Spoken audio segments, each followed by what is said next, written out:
and I'll get my other stream on. But this case is be a lot of day asking what folks thought about this. But now the verdict has come in, and Austin Metcalf is has been found guilty. So give me a minute to get my last stream going. This is crazy. I was debating about going live today, but damn, once I heard they were deliberating, I figured, it might take, we might get the verdict sometime tomorrow or something of that nature, but they don't came back already and convicted him. So we'll see. Now we're waiting on his sentence.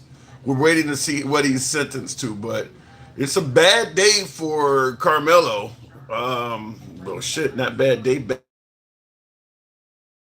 Right now, they're determining.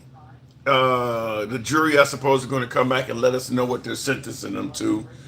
My guess is he's going to get double digits. Probably, shit, 10 to 15 at least. 10 to 15 years in prison. Frank Thompson says life. I don't think he's going to get life just because of his age. I could see him getting 15. I could absolutely see that. To me, once it gets in the 20 range, that's a little bit above what I'm expecting. But I actually stated on the program that I expected him to be convicted. Certainly when they said it was an all-white jury and shit like that, I'm like, this dude going down. I'm not, even if it was a black jury, I'm not certain he would have got off because I'm not certain he is innocent. And I absolutely don't think this is riot-worthy material. That's just my opinion. And we'll see how it goes on the show. I'm sure I'm going to get chewed out by some of my African American viewers, but I'm not sure what he did was self-defense based on a little bit I've heard. And he did not take the stand in his own defense. So that some of the legal eagles on the cable news outlets are already saying that was not good, that he didn't take his own he didn't take a stand in his own defense. I'm getting one of my streams up here, so bear with me. That's why I'm deviating a little bit from focus because I'm actually getting this last stream up. But good evening, folks. Once again, it is indeed your boy Tim, about to say the homeless liberal, the handsome liberal.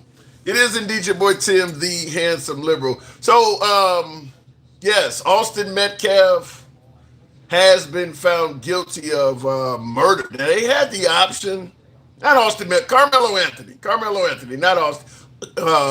Austin Metcalf is the victim. Carmelo Anthony is the suspect, or the convicted. So I don't know. I don't feel confident, and I never felt confident that he absolutely had to take a life in self-defense. From the little I've heard, now I didn't sit in on the jury, so I'm not going to say that he was guilty or I felt confident he was guilty, but I am going to say I didn't feel confident he was not guilty. I did not feel confident he was not guilty because I'm hearing stuff like he told a guy, if you put your hands on me again, you're going to see, you're going to find out. So it almost sounds like he was, he was carrying a weapon. And he was pretty much letting those individuals know, you're going to fuck around and find out. And apparently they did something else and he ended up stabbing them. That's what I heard. I'm not on the jury, so I can't speak on it. But I'm not going to rush and say this is self-defense. I get that there is a racial angle of this. And that's where a lot of people are running to, is the racial angle of it. Make no mistake about it. If this was two black kids, one stabbed the other, or two white kids, one stabbed the other, this case would be irrelevant in the eyes of most Americans. The only reason why this case is making national news is because there's a racial angle to it. No different than if Austin Metcalf had a shanked Carmelo Anthony. In fact, I think things would have been worse in terms of civil unrest if the victim was Carmelo Anthony and the suspect or the convicted was Austin Metcalf. I think it would even be worse.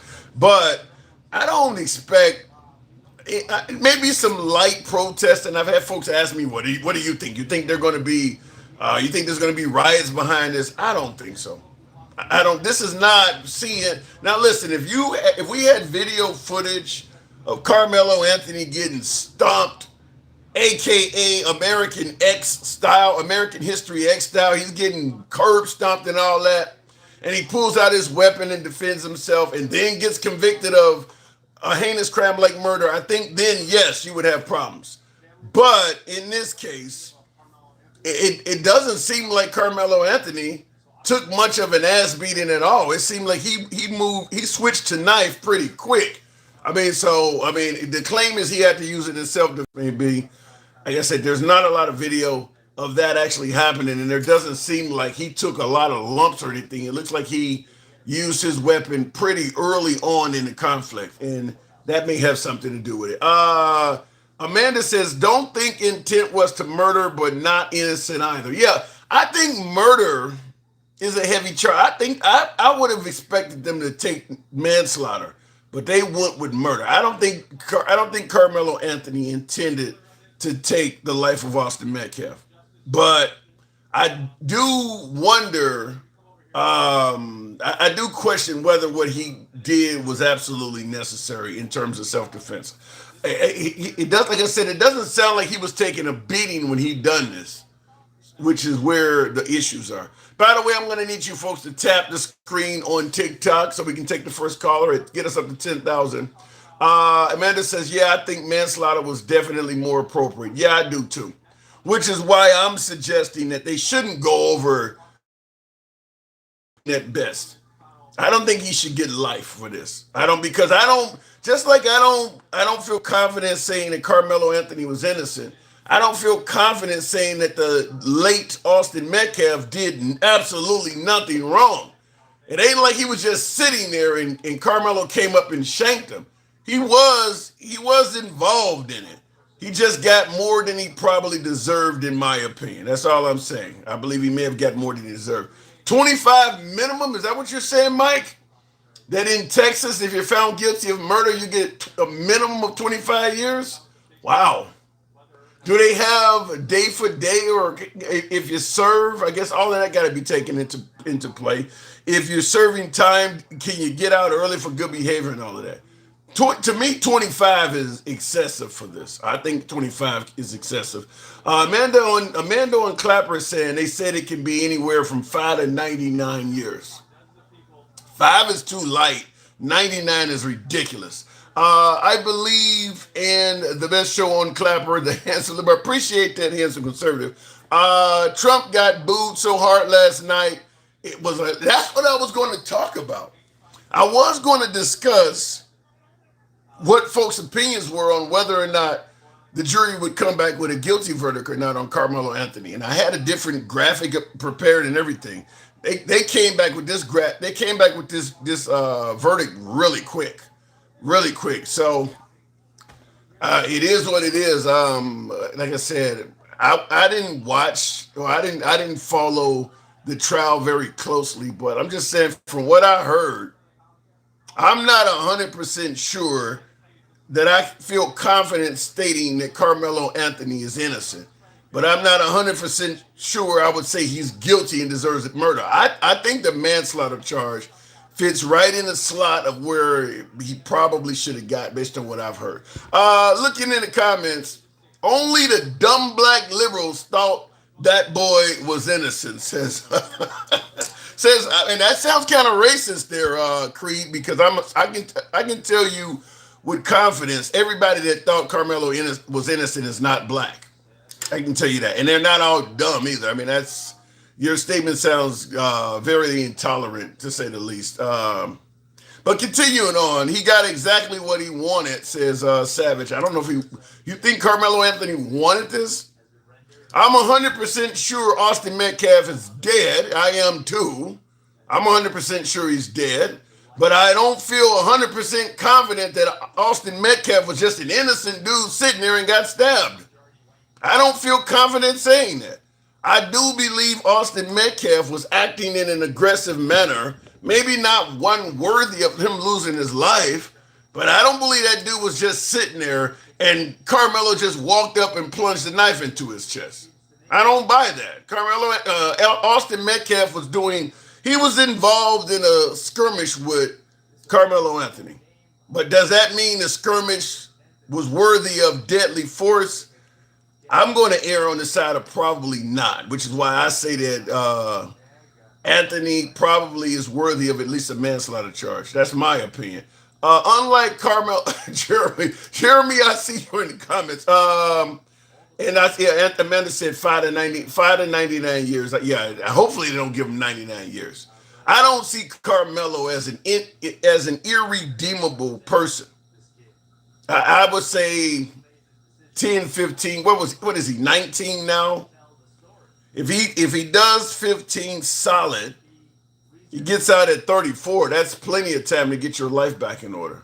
I mean, even with the way we treat felons in this country. Hell, he could run for president. You never know. We're pretty light on felons now. You could run for president. Anyway, but it's no laughing matter. Like I said, I personally believe that Carmelo Anthony overreacted.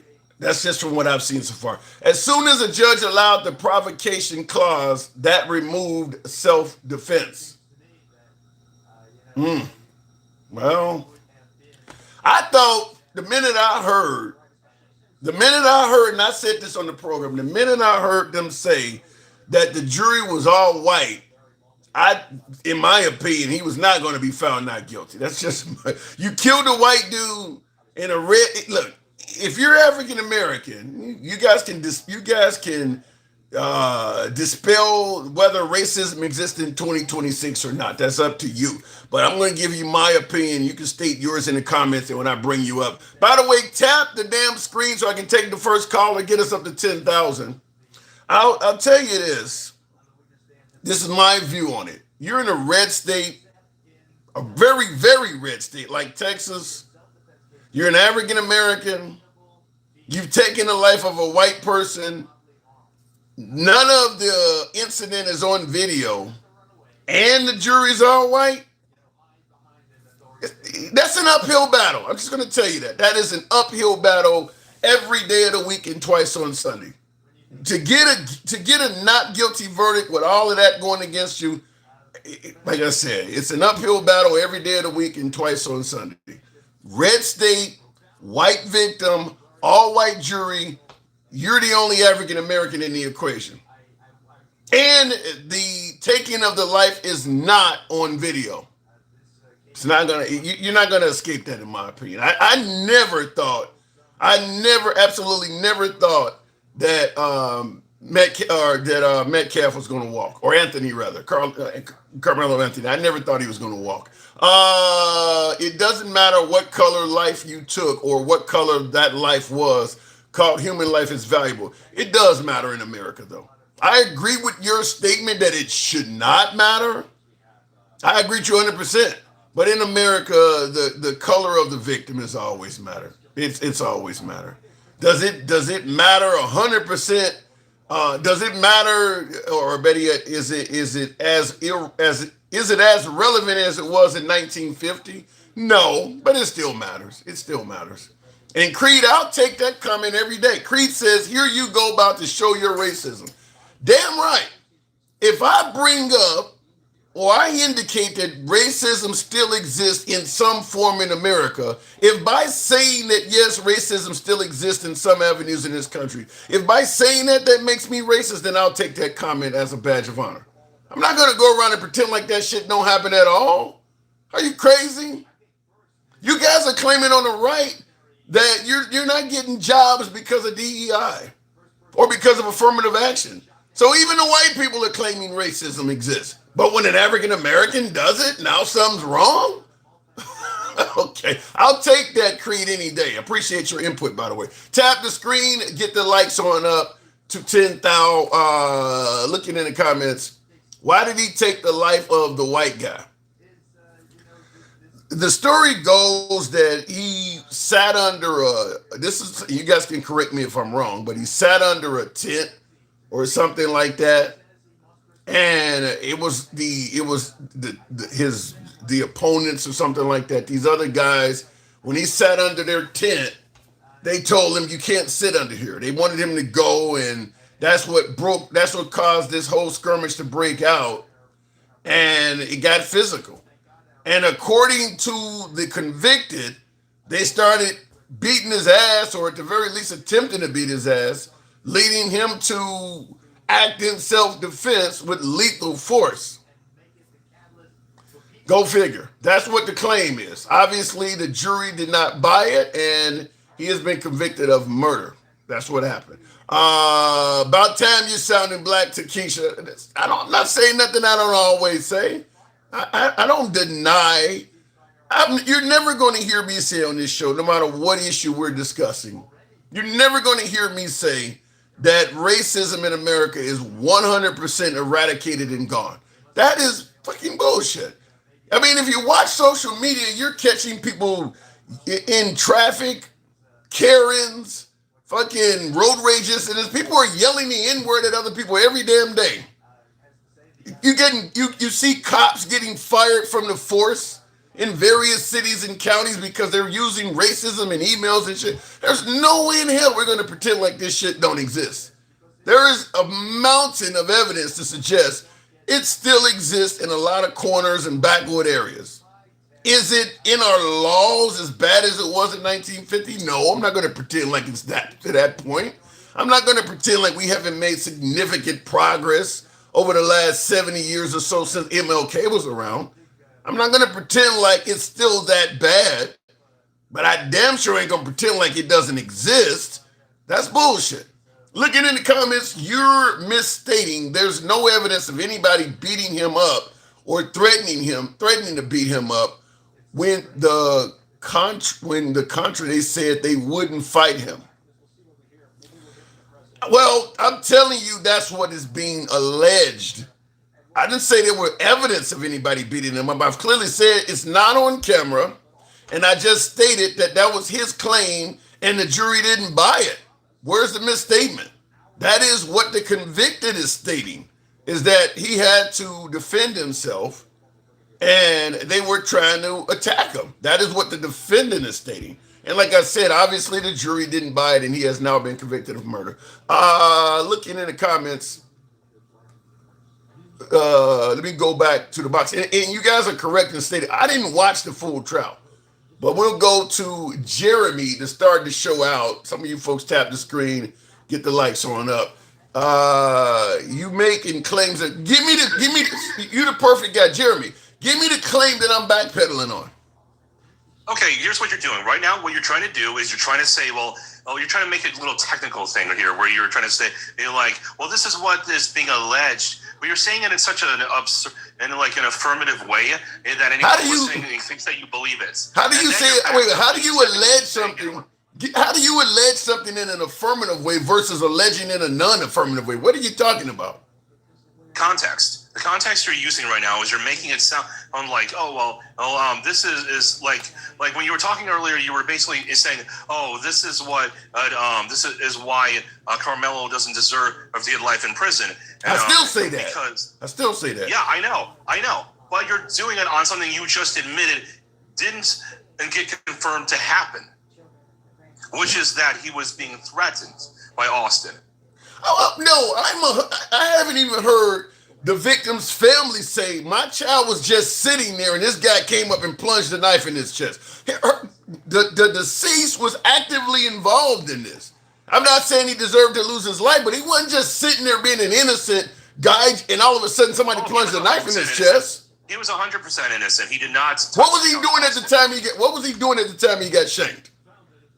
He was trying to tell him to leave. That's all he did. He did not put his hands on him. There's no evidence of that. So he's just standing there saying, you gotta go, and the guy walks up and shakes him. Yeah. You know what? I'm fucking sick of people like you who are so racial. Take some medicine, goddammit. This is a free speech program.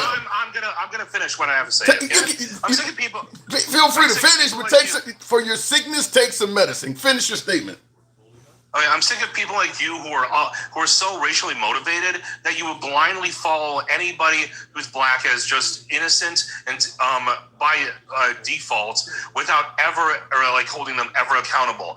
Listen, if someone in the Hispanic community or the white community, because I have family in both, does something bad, I'll say, okay, you did something bad. If you did something actually bad, fuck you. Go to prison. Okay. You deserve it. Okay, now your words were blinded by it. Okay, now your words were, I'm thinking somebody who's so racially motivated, you would blindly follow somebody as innocent. Not fucking once have I said he was innocent. In fact, I said he at least deserves a manslaughter charge. You ain't listening to shit. You so anti comments about racism that you just formed an opinion based on nothing I said. Not once have I said this dude was innocent. Yeah, but you wish he was innocent. You said innocent. You didn't say nothing about. Now you're adding wish in there. Am I the one that's doing? You're accusing me of doing shit, and then you're doing all of the same shit you accuse me of. I didn't say nothing what you're talking about. Now I didn't say any of what you're saying. Fine, let me correct myself. Please do. Please do. Here's what it is. It sounds like because you know that you're gonna look pretty bad at, for calling this kid innocent. You can't say that, so instead you say, well, he doesn't deserve life in prison. Yes, he does. But that's honest. Well, the minute you say it sounds like, that's your opinion. I feel confident that this dude probably deserved a manslaughter charge, but I wouldn't agree with life. That ain't no sounds like. That's what the fuck I'm saying. I don't sounds like. That's your opinion. Fine, my opinion is that you wish that he didn't get any punishment at all. And you wish that they would put him in an electric chair. No, I wish that he would be in jail for his whole life. No, and I don't wish what you're saying either. So we're getting our wishes wrong. Mike, what's going on? Hey, real quick, Tim. I don't want to ask both of you the same question. Did either one of you follow the case and read the transcripts as they were being released? No, I did not. Jeremy? You, Jeremy? I did read the transcripts, but I followed the case. Okay, cool. If you didn't read the transcripts, please do me a favor, and you don't have to listen to me at all. Don't get up here and say what Austin didn't do because you don't know. If you read the transcripts, you would have known that he absolutely touched him. He absolutely pushed him. He did. The prosecution's witnesses testified to it. Matter of fact, they all testified that he touched him with one hand, he touched him with two hands, it was soft, it was sort of, but it's clear he touched him. Period. And if you followed the case, he didn't have to touch him. This is the same thing. He never put his hand on him. This is the same. Hold on. And Duke, hey, you child toucher, please go away because you should be spending more time than Karmelo. Let me just say this. Hold on, Mike. Hold on. Let me just say this in regards to you, Jeremy. One of the things I heard is that after he touched the convicted, he told him, "You're gonna see what happens if you touch me again." So yeah, the idea that he never put his hands on him, I don't think anybody's claiming that but you, Jeremy. Nobody. It wasn't testified to. And let's be clear, Tim. I followed and read all of it. Every matter of fact, I was up until what? 4:30 this morning. Because here's the problem with this case. This is why I believe he's going to win on appeal. I don't think that's going to happen though. But keep going. Yeah, I'm gonna tell you why, Tim. They hit him with murder 1, which was intentionally and knowingly, right? Oh, so you're taking a George Zimmerman angle where they probably they overdid it. They overdid it. They overdid it, and I think that's going to come back and bite him in the ass because when the judge allowed provocation to come in and they said they have to meet all 3 claims, and you have not one of 3, all 3 to convict. They came back that fast. They already knew what they were going to do. They already knew what they were going to do. Now, I do think he'll win on appeal because there's some consistencies that don't align with intent and knowing.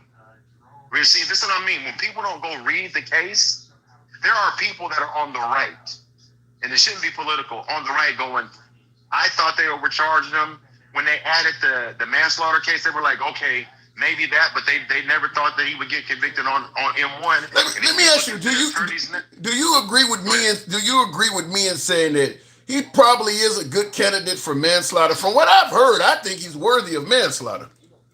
I think if you had to pick between the two, I think yes. But here's where the law doesn't work in the favor of minorities, and it is what it is. You were spot on, Tim.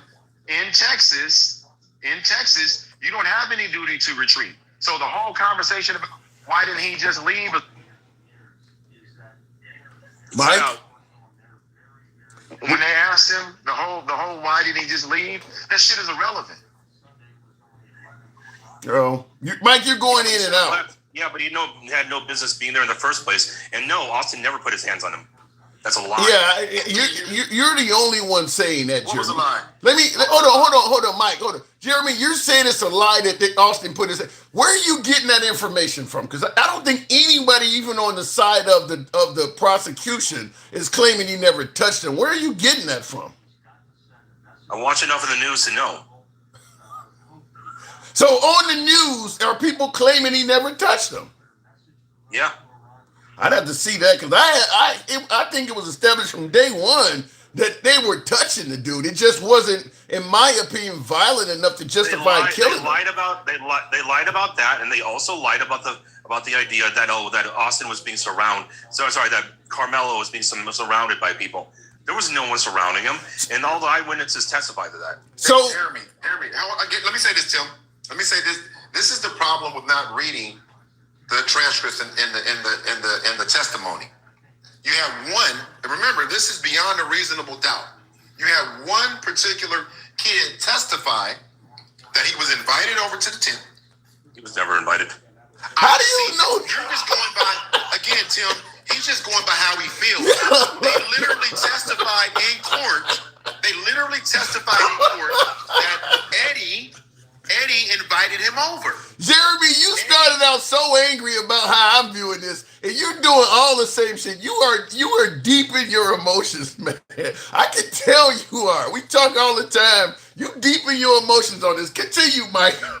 Well, he is in his feelings because it was testified that Eddie waved him over because him and Eddie are friends. And Eddie waved him over. And one of the prosecution witnesses said, when Hunter walked up and said, "Who are you?" And he says, "I'm nobody." And he said, "You need to leave." And then Karmelo said, "You're the only one over here that has a problem with me being here." That was testified to in court. So don't tell me what they didn't say. Don't tell me because I've read all of it. You haven't, Jeremy. So Jeremy, just go read it. So you don't come up here and say this shit out of emotion. You're emotional. None of that was testified to. It wasn't. Yeah, I'll admit I don't know all the details, but I think it's been established since this whole thing happened months ago that Austin Metcalf did touch the dude because he stated, let me ask you, didn't he say something like, if you do it again, you're going to see what happens or something like that? He said, touch me and see what happens. And then he touched him on the shoulder, and then he said, punch me and see what happens. Now, they testified to that. They testified to that in court, Tim. Now, here's the thing that I want you to pay attention to, Tim, about this case. That's why I said I think he's going to win on appeal.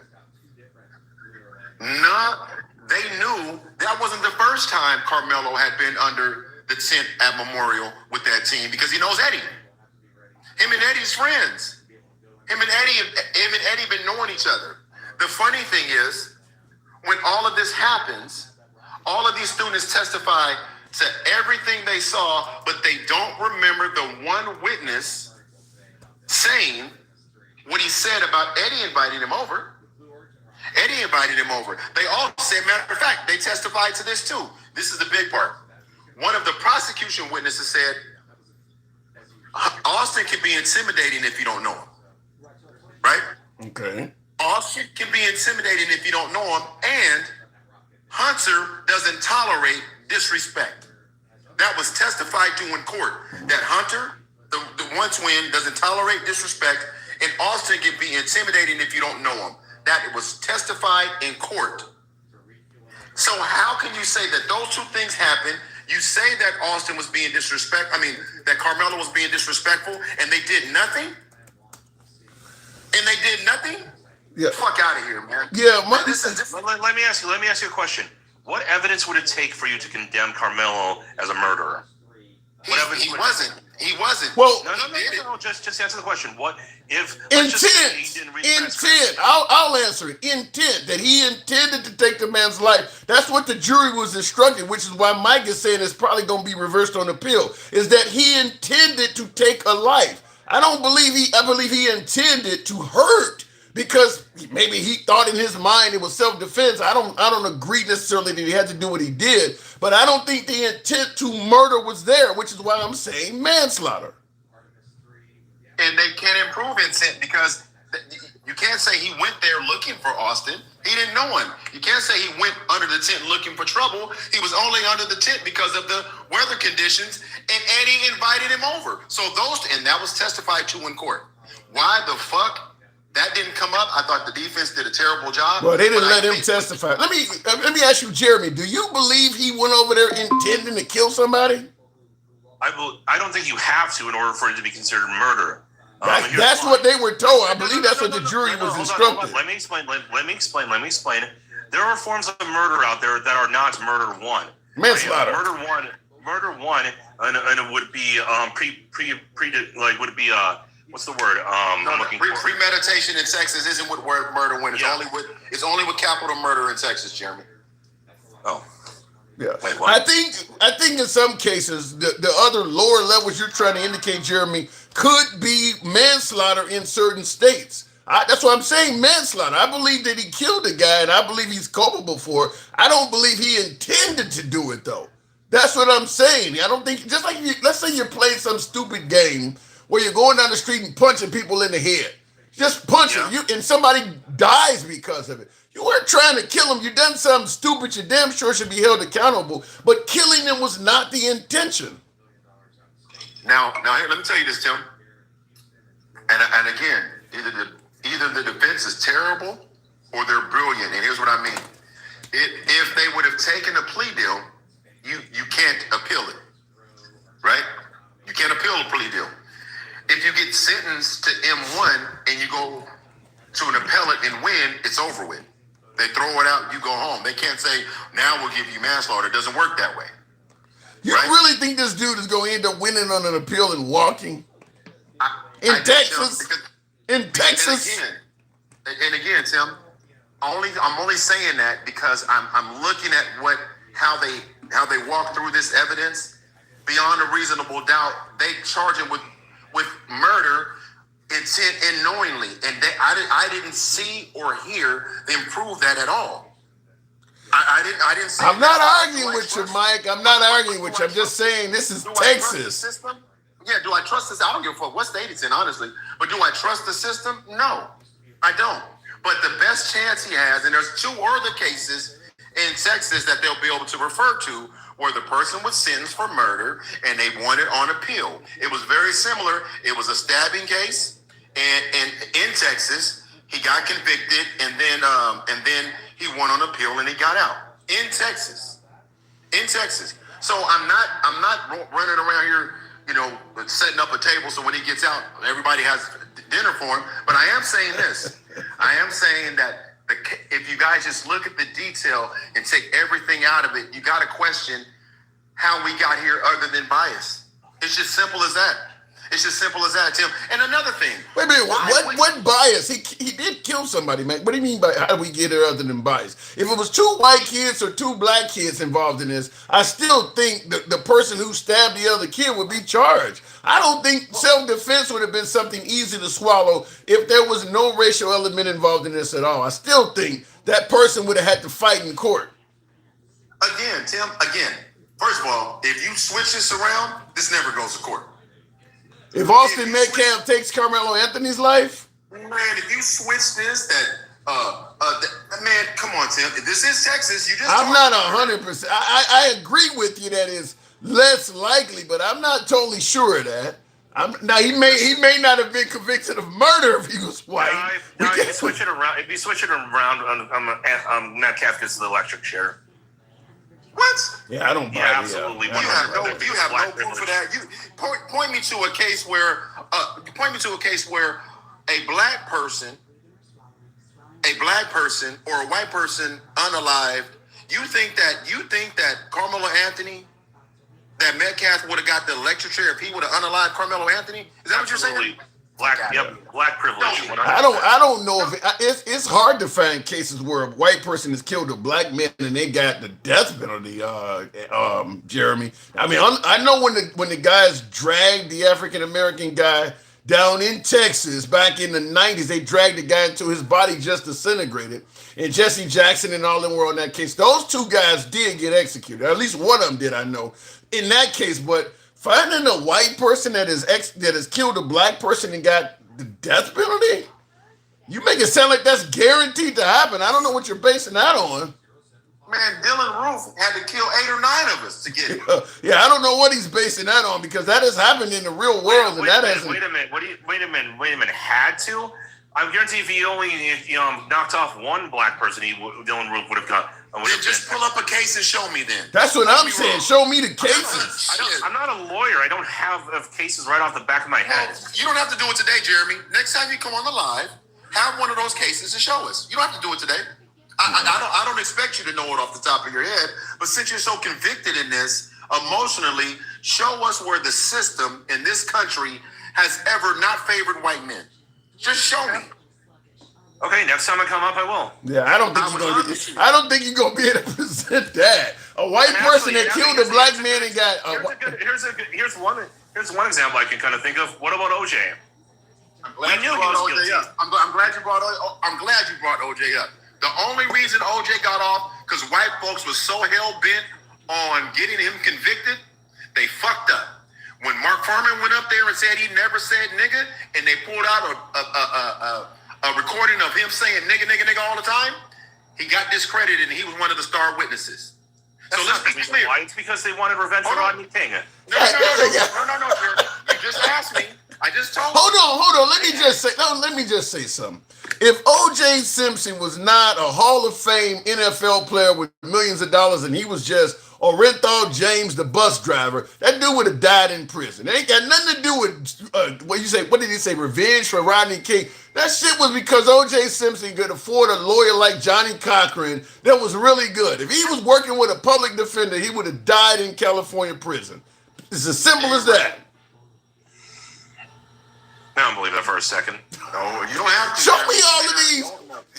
That's why Mike is telling you, and I'm agreeing with Mike, Jeremy. Show me all of these black people that are killing white folks and just getting away with it. Well, I don't know where, or these white people that are killing blacks and they're getting the death penalty. Show me, you need to show me your work. Because you're telling me 2 + 2 is 5. I need to see how you've done this equation. I'm going to mail you an abacus. Because I need to see how you're coming to these answers. That don't make sense.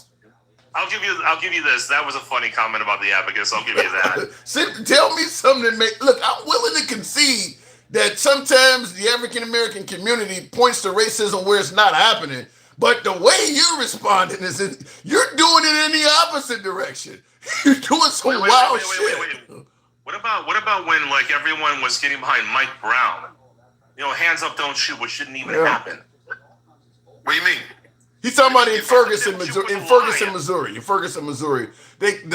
was saying he had his hands up and the guy shot him, and the investigation showed that Mike Brown was a bad guy. That's what he's talking about. Yeah, and that he never had his hands up. Wait a minute. So you guys don't remember that? Like literally, I remember because I was in Ferguson a couple of days after it happened. I remember it. Yeah, like literally, the impact of the bullets were impossible for someone who had their hands up and not shooting, hands up without a firearm and not moving to have impacted the body. Again, you see how far you're reaching to prove your point? How is that a reach? And like literally, BLM was like all out in the streets because of it. It's getting violent and shit and everything. Yep. Well, you see, here's the problem. Here's the problem, Jeremy. The sad part is we have to go in the streets. We have to protest because you see how the court systems don't protect us at all. At all. Listen, Jeremy, if you want to have a real conversation, and I'm being 100% genuine, go read the transcripts. Just read the transcripts, bro. I gotta move it on, gentlemen. I do gotta move it on. If you're an honest broker, you'll come back and say there's some inconsistency there, Michael. You're right. And that alone should have been. I think the number one thing you need to hold on, Jeremy. I think the number one thing you need to read, because you said Austin Metcalf never touched Karmelo Anthony. Start there, because you're making it sound like this guy just got shanked for no reason. He wasn't doing nothing. He just walked up and plunged a knife in his chest. I think you need to start there. I gotta move it on. I'll let you get the last word, Jeremy. Before I go, You know what? Mike has been reasonable in the past, so I'll actually go and read those transcripts, and then I'll come back. All right, gentlemen. Cool. All right, y'all. Appreciate Later. it. Appreciate See it. ya. Tap the screen. Get the lights on up if you will. It's not a good day for Karmelo Anthony. That's all I can say. Not a good day. Not going to probably be a good decade. Now, my last guest, Mike, is suggesting because they overcharged him in his opinion that he could likely win on appeal. I'm not confident of that. I'm not, even if Mike is right, I'll have to see how it comes out. But even if Mike is right, I'm not confident of that at all, just because of the location. It's kind of like when you're trying to sell a house or purchase a home. Location, location, location. The location makes a look. If this was happening in a northern state, Philadelphia, somewhere like that, Texas, not so much. And I'm not here to look. I'll entertain the comments that we're in a post-racial America, and it doesn't matter where you commit a crime, or it doesn't matter what your skin color is. They're going to treat you the same anywhere you're at. I'll entertain the comment, but I think it's bullshit. There's no way in hell I think that if you are a person of color and you're accused of a violent felony against a white person, that it would make no difference if that happens in a left-leaning state versus a right-leaning state. I absolutely do believe that makes a difference. I absolutely do. Looking in the comments, Texas is their own people to some degree. The conversation is getting to be way off. Pace and stupidity, it's not what happened here, and this is a ridiculous conversation. I don't know what you mean by pace and stupid. Don't know what the hell that even means, what you're referring to. The trickster makes women see their man is, okay, don't know what that has nothing to do with what we're talking about. The guy Mike's talking right now is ridiculous, has no idea what he's talking about. He's talking out of his ass. Okay, and I'm assuming you believe the other guy who said that Austin Metcalf never touched the guy. I'm assuming you believe that's accurate. Okay. You can believe that, but I'm going to think that you're talking out of your ass if you do believe that. Tap the screen, get the lights on up, help your boy with the hat, mustache, TikTok cap goals. We can talk about the other shit that's in the news if we don't want to just run this, because this wasn't what I was going to do a live on. It was going to be obviously Trump at the Knicks game, falling asleep, by the way, getting booed while the national anthem was playing, which is, and Debo, appreciate the drum roll. Thank you very much. Is it wrong to boo a president? Because they booed the hell out of Trump when he was on television. By the way, they're indicating he violated flag code. When the anthem is playing, you put your hand over your heart, you don't salute. So he violated the flag code. So you can put Trump in the same category, I guess, as Colin Kaepernick. He was saluting when the anthem was playing. So they did bring that up. But is it wrong to boo a president? Or disrespectful, at least. Disrespectful to boo the president. And by the way, in regards to the Iran war, which is obviously still ongoing, so we can certainly talk about that as well. Did you know that Trump has stated we are close to an agreement with Iran 37 times? 37 different times Trump has said we're real close to having a deal with Iran. That ain't the boy who cried wolf. That's just some motherfucker walking down the street crying constantly. 37 times. I haven't counted them all, so I can't verify that. I saw it on the news program. So I'm not 100% sure if the 37 number is accurate, but he has said it so fucking much that I'm not 100% sure is inaccurate. We know Trump has been saying that Iran is begging for a ceasefire and that we're getting close to a deal for weeks. How many times has he said it? 37. Wow. Kel Brew, appreciate the TikTok cap. Thank you very much. Knicks fans said Trump caused them to lose. I bet they won't be booing him at Game 4. Well, then I saw an announcement that Trump is not going to Game 4. I heard that he's claiming scheduling issues, but I did read something that said he's not going to Game 4, so we'll see how that works. Karmelo Anthony is getting a chair. I hope that ain't gonna happen, Sky. The Sky business or something like that. He's not getting a death penalty. I think they had already taken that off the table, so that's not gonna happen. The Knicks can't blame Trump, says Debo. Look, Most sports fans are superstitious. Tap the screen, get us up to 10,000. We'll take the next caller. Most sports fans are superstitious.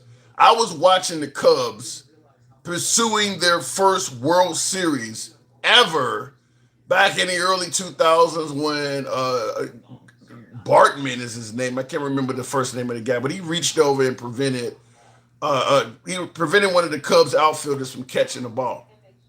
And everybody believed that that was the curse. And the Cubs did not make the World Series that year. In fact, they didn't make it to 2016.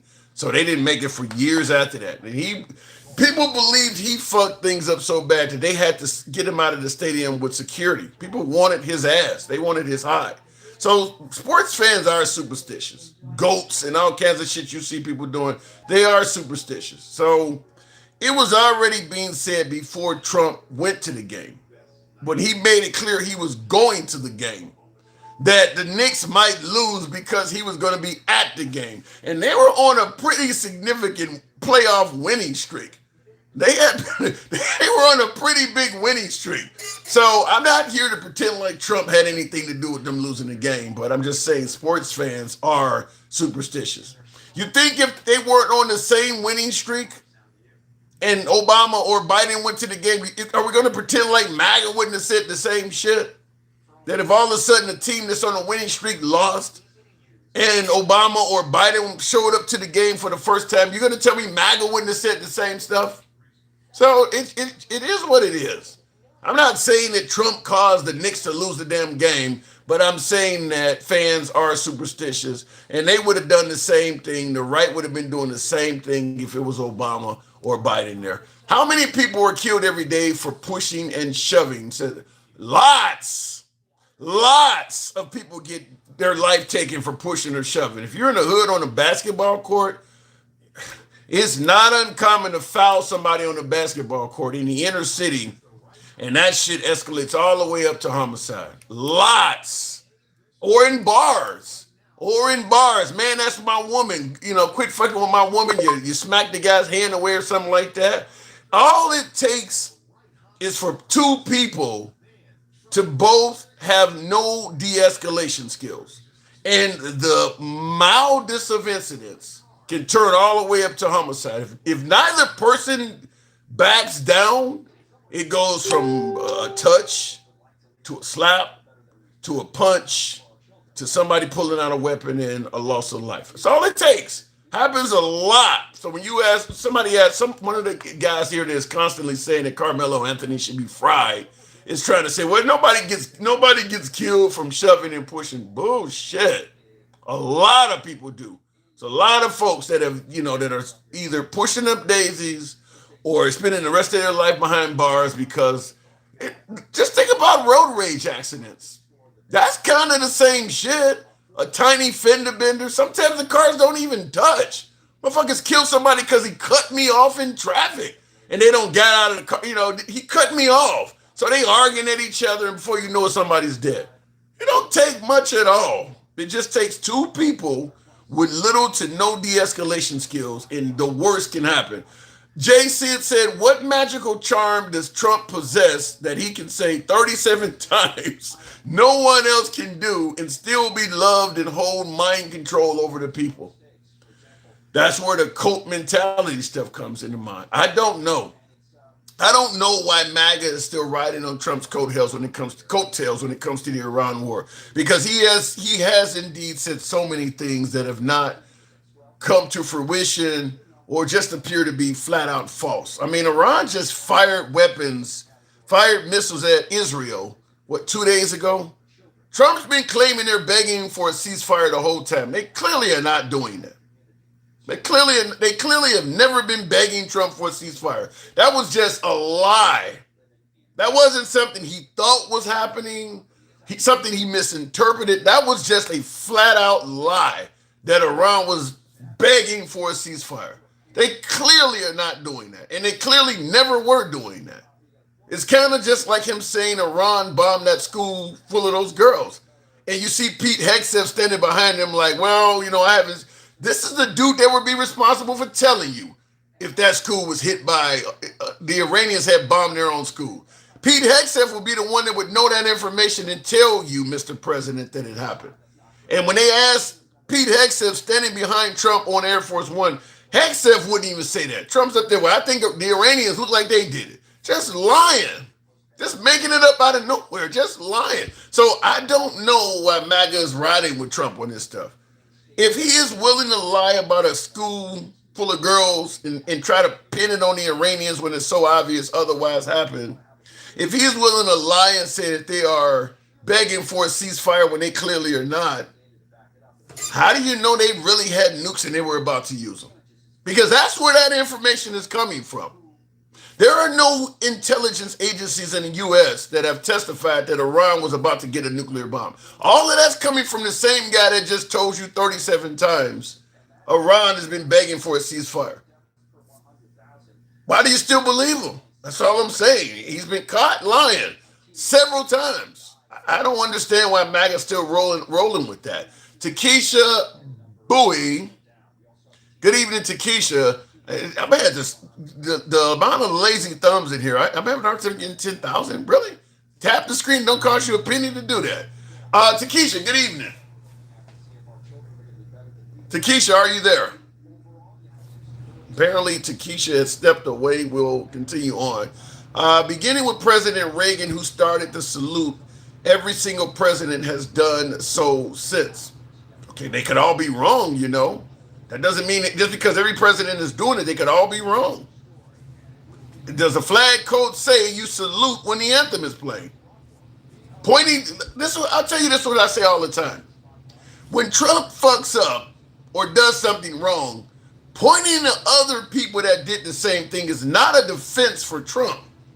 That doesn't mean what he is doing should be excused or that's a defense for it. That just means maybe they both were wrong. But that is quite common for MAGA to do that. You point to something Trump does. Well, you know, Biden or Obama did the same thing. That ain't a defense for Trump. That's just a deflection. Mamdani was who they were booing. No, they were not booing Mamdani. Justice for Alton Metcalf, Karmelo was a coward and deserves what's coming to him. He's a coward based on what? You expect him to put the knife down and take on a whole stand full of people? How was he a coward? Look, he might be a killer. He might actually be a killer, but how was he a coward? I don't get that one. Mom and dad and no longer politically correct in New York, now crazy. I remember Let's Go Brandon, whole audience of NASCAR fans chanting that at Biden. So I did ask the question, is it wrong to boo a president? But let's not pretend like MAGA let's not pretend like MAGA was respectable towards Biden or Obama. Now, as I said, pointing to other bad behaviors is not a defense for, let's say, the Knicks fans. Alter ego, thank you, alter ego. In the comments, MAGA React says, Mike, you racist, gonna make it all about race, what's new? Well, the whole logistics of this case is going, look, if Austin Metcalf had stabbed Karmelo Anthony, it would still have a racial overtone to it. If both of these kids had been black or both of them had been white, there would be no race. But look, because of what happened, one's white, one's black. That's just what happens here in America. J Fire Rod S, thank you for your support in the TikTok cap. Put Carmelo in the alligator Alcatraz. Make the punishment fit the crime. I'm not a fan of capital punishment. That's just me, because I do believe that there are certain groups of people that are statistically less likely to be put to death. And I believe if you're going to have a country where you go to the death chamber or gas chamber or electric or whatever, firing squad, hung, whatever, if you're going to execute people based on a heinous crime, it shouldn't matter what they look like, their gender, or their financial status. And in this country, there are three things you can be that make it more or less likely you are put to death. We can talk about race. Yes, being a minority versus being white puts you at a disadvantage. But there are greater disadvantages. Being wealthy versus poor makes it less likely you're going to go to the gallows or whatever. If you got money, chances are you're not going to get death. And last but not least, gender matters. Being a woman makes it less likely, even if you murder someone, that you're not going to go to the gallows. So it's not handed out fairly. So for that reason, I don't favor the death penalty. I mean, there's a lot of men that have been executed that if they had been a woman, they would have been. A woman takes the life of her husband. Well, was he abusing you? Did he mistreat you? You're giving her out. If a man takes the life of his wife, they don't. Even though a woman can be abusive to a man, they don't ask to do. Was she abusing you? Nobody gives a fuck. You're gonna pay for the crime. So I don't favor it for that reason. Looking in the comments, justice for Karmelo. We know what really went down.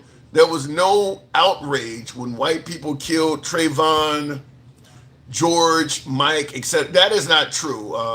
This country is full of racist mutts. I disagree with you.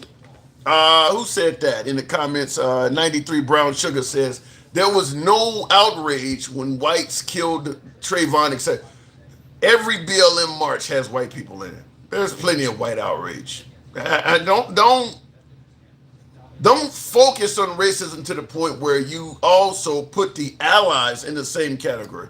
I mean, just like with MLK, there were white people. You ever see the movie Mississippi Burning? Most of the people that lost their life in that movie were white that they were trying to find. You ever heard of the word N-word lover? There's a whole lot of white people that are outraged about racism. There's a lot of white people that don't like racism. And many of them have been hung and lost their lives fighting on behalf of civil rights. So I don't agree that there was no white outrage. Tap the screen. We'll go to the box, see if we can make it happen again with another guest. Since Takesha wasn't wrong. We'll go to MAGA Reacts. Good evening, MAGA. Hey, what's going on? You got a really loud background. Yeah, let me show you. I'm watching you at double speed on YouTube. Oh, that's me. That's me screaming in the background. Okay. Yeah, hold on. Let me see if I. Alright. Can you see? I got you on the TV. Yeah. All right. Yes.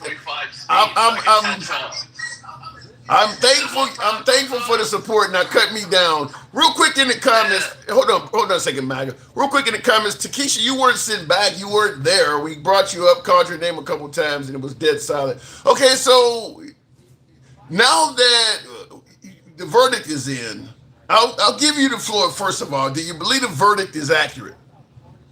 Yeah, I think so. Real quick, the problem with YouTube is you can never see who you're talking to. I know you say our name at the beginning, but if you come midway, you can't tell like you're even talking to somebody sometimes. You need to like put our name somewhere.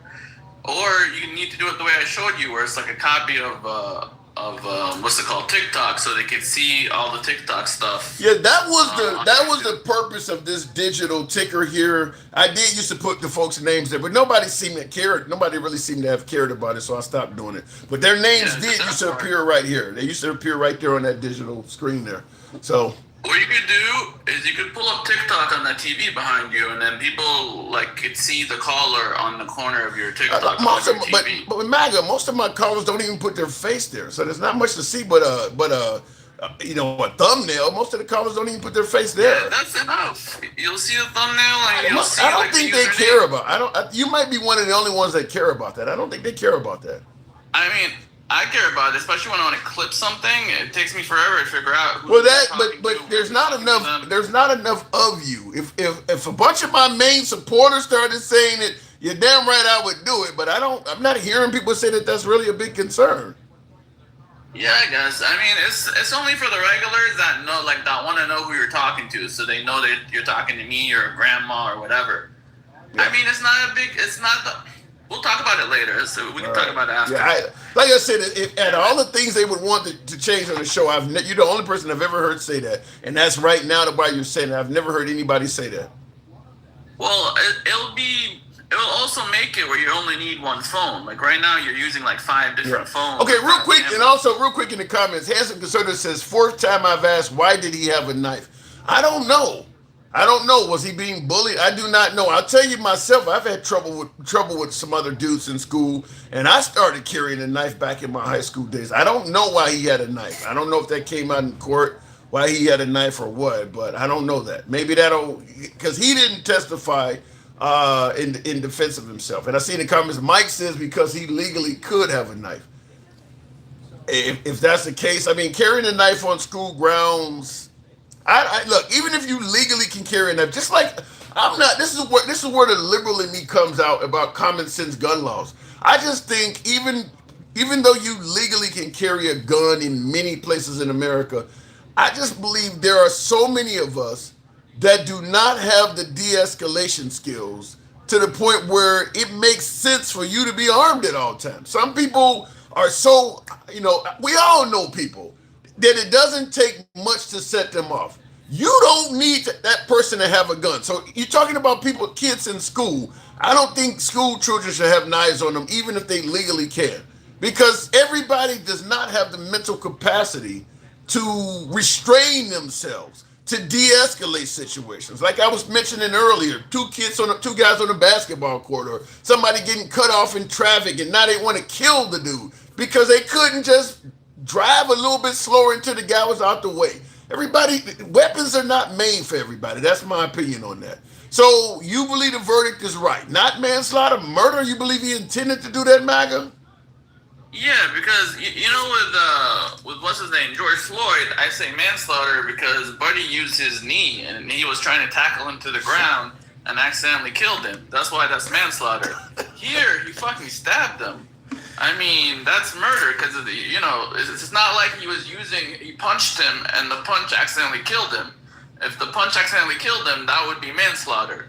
But he stabbed him. That's 99% gonna kill him. Come on, it's not, man. It wasn't like an accident. Like manslaughter. I'm still surprised you're calling what happened to George Floyd an accident. I mean, you got the guy pinned down for 9 minutes after he said, "I can't breathe." I mean, at some point, you got to assume he could actually suffocate. But he was saying, "I can't breathe" when he was standing, when he was sitting. He was saying that the whole time, and people say that shit all the time to fuck with you, but the point is, to take advantage of it. But the point is, if you put your knee on a struggling man, and the person has stopped struggling, why is the knee still there? I mean, I don't know. Right, you don't know. That's the point. It's not just him as stabbing him, though. It's not like he stabbed George Floyd, If he was stabbing or shot George Floyd, you would have a way better case. I don't think so. He was just trying to hold him down. To me, George Floyd is akin to watching a UFC fight where you got the guy in a full naked choke or a rear naked choke. The guy has tapped out and you just keep him in the choke and say, well, he died by accident. I mean, when he's starting to yell, "I can't breathe," that is tapping. That is tapping out. He's handcuffed. So if you get off him, what is he going to do? It's 4 of y'all there. You don't still sit on the guy. That's like he's tapped out. No, but people fake tap.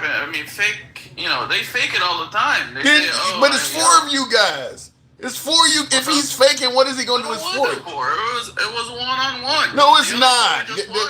There is plenty of videos around that show Chauvin kneeing on him, and the other 3 officers who got convicted by the way themselves, they're standing there. There's 3 other officers there with Derek Chauvin. I mean, I gotta rewatch it, but I remember Yes, you most do. of them were Yes, just you do. around, You need to rewatch that.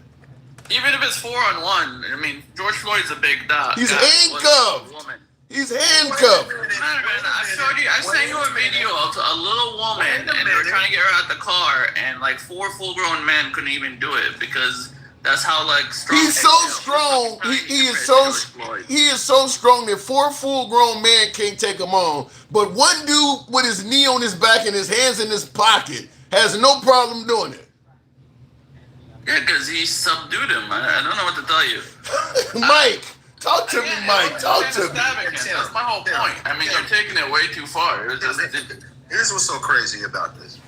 And also, Ego, I've read the law, man. I wouldn't come up here and say this shit. There was an officer named Bo Riley who testified yesterday. He was a detective that was on the scene afterwards at the day of the stabbing. He testified that based on the size of the knife that he had, 3.5-inch blade, it was legal by law in Texas for him to have at the stadium. He testified to that yesterday, and the prosecution did not push back on that when he testified. Again, I'm going to say it one more time. So how does that change anything? Doesn't change anything. It does. Yeah, it does. Because you guys are asking. The knife being legal or illegal isn't in question. Hold on, MAGA React. You love to do this bullshit. No, you asked the question. Bullshit. You asked the question. Why did he have the knife? And I'm trying to tell you, legally, he could have the knife. This is what's crazy about the law. No one said it was illegal for him to carry the knife. This is the system. It's the law. I didn't say it's murder because he carried an illegal knife. I said nothing about an illegal knife. What's your point? MAGA, not today, MAGA. You just like to just I just don't have time for your You guys are asking. my time with this bullshit. You're asking a question. You call it bullshit. I call it reading. You ask the question, buddy. It makes no difference. You ask the question. It does, because if you're asking why he had it, and I say legally he can have it. That's why he had it. Then it gets. You did. That was the first thing you did when you came up. Listen. No, I said because he used a knife. Let me tell you. If it was his knee or if he punched. I didn't say he couldn't have a knife or carrying a knife illegal. Just listen for a second, because you popped that shit in the comments about you being need to racist. listen because Mike, make your point. Hold on, MAGA. Before you, Mike, make your point. Hold on, Mike, MAGA. Hold on a second. Hold on. Make your point, Mike, and then we'll let him respond. Here's what I'm saying, Tim. This is what drives me crazy when these people come up here and talk about this case. They haven't done the work. If the detective, he's a detective in Texas, gets on the stands and says, by Texas law, he legally could have had that knife on him and in the stadium. Who else am I fucking listening to right now, Tim? Listening to Who else would I listen to? He's testifying to it, and the prosecution didn't push back on it. And when you go look at the law, that's the law. Now, even if I gave you school policy's not law. So the only thing the school could have done was expel them, but it's not law. It's a school policy. You guys got to understand what you're talking about when you're talking about. The stadium is not considered on school. That's not my position. That's the position. You just got to listen, Tim. Can I reply to this dumb shit already? See why they call it dumb shit, Tim? Let him reply. Let him make his case for why he's saying this dumb shit. Reply. Because first of all, I didn't make the point that the knife was illegal or not, and I'm pretty sure the fucking. You were insinuating. Why bring it up? No one cares if the knife is legal or illegal. The fact that he just used a knife to stab someone that was just trying to like push him out of his tent, push him out of like their area. I mean, when someone just like. We don't even know. I don't know how hard you pushed. Maybe you can tell me, since you read everything on Earth, how hard you pushed him out. But he was just trying to push him out of the fucking tent, and he can answer pulled that. out a knife and stabbed him. I can answer it. Oh, the knife was illegal. He shouldn't have the knife. I can answer it. First of all, you came up here and made a whole point about nothing I said. You don't listen to what I say. You make your own points that have nothing to do with what I said. First, I get out of your feelings. You said he shouldn't push him out. Well, you can't touch anybody, MAGA. That's number one. He had no authority to push him. You can't touch anybody. You can't. Wait a minute. He has no authority to put his hands. Michael. Wait a minute. He has no authority to put his hands on anybody. What are you talking about? What do you mean? He's in his space. He wasn't in his space. He wasn't in his space. Defense is you defend your life from someone that's trying to kill you. Again, MAGA. He wasn't out of the fucking tent is not. He wasn't in his space, MAGA. It wasn't his space. That was it. He was invited, MAGA. I gotta see if it's I know. So go fucking read if you don't know what you're talking about. He was invited. One guy invited him. He was told that he all was it takes is one invitation. How many invitations do you get to a wedding, you dumb motherfucker? How many? Well, I'm sorry. Just because some random guy invites you doesn't mean the fucking groom can't tell you to get the fuck out of the wedding. No, they do. It's an invitation. Invite someone in your house, but then you could also tell them to leave. Well, just because I invited you, and he doesn't have to leave. Fucking stay all you want. He doesn't have to leave. Either way, it doesn't matter. They wanted him so let me get this right. Hold on, MAGA. Let me fucking threaten his life. His life was not in danger. He doesn't have to threaten his life. You fucking stabbed him. He doesn't have to threaten his life.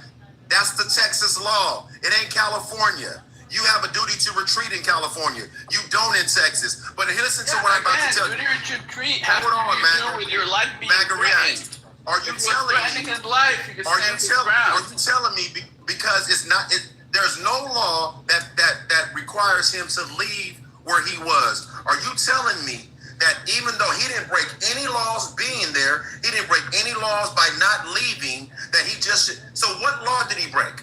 What law did the other guy break? Can you answer my question? You didn't answer his question. You were answering it. He stabbed the guy. The law that he broke is that he stabbed the guy. No, what law did he break by not leaving under the tent, MAGA?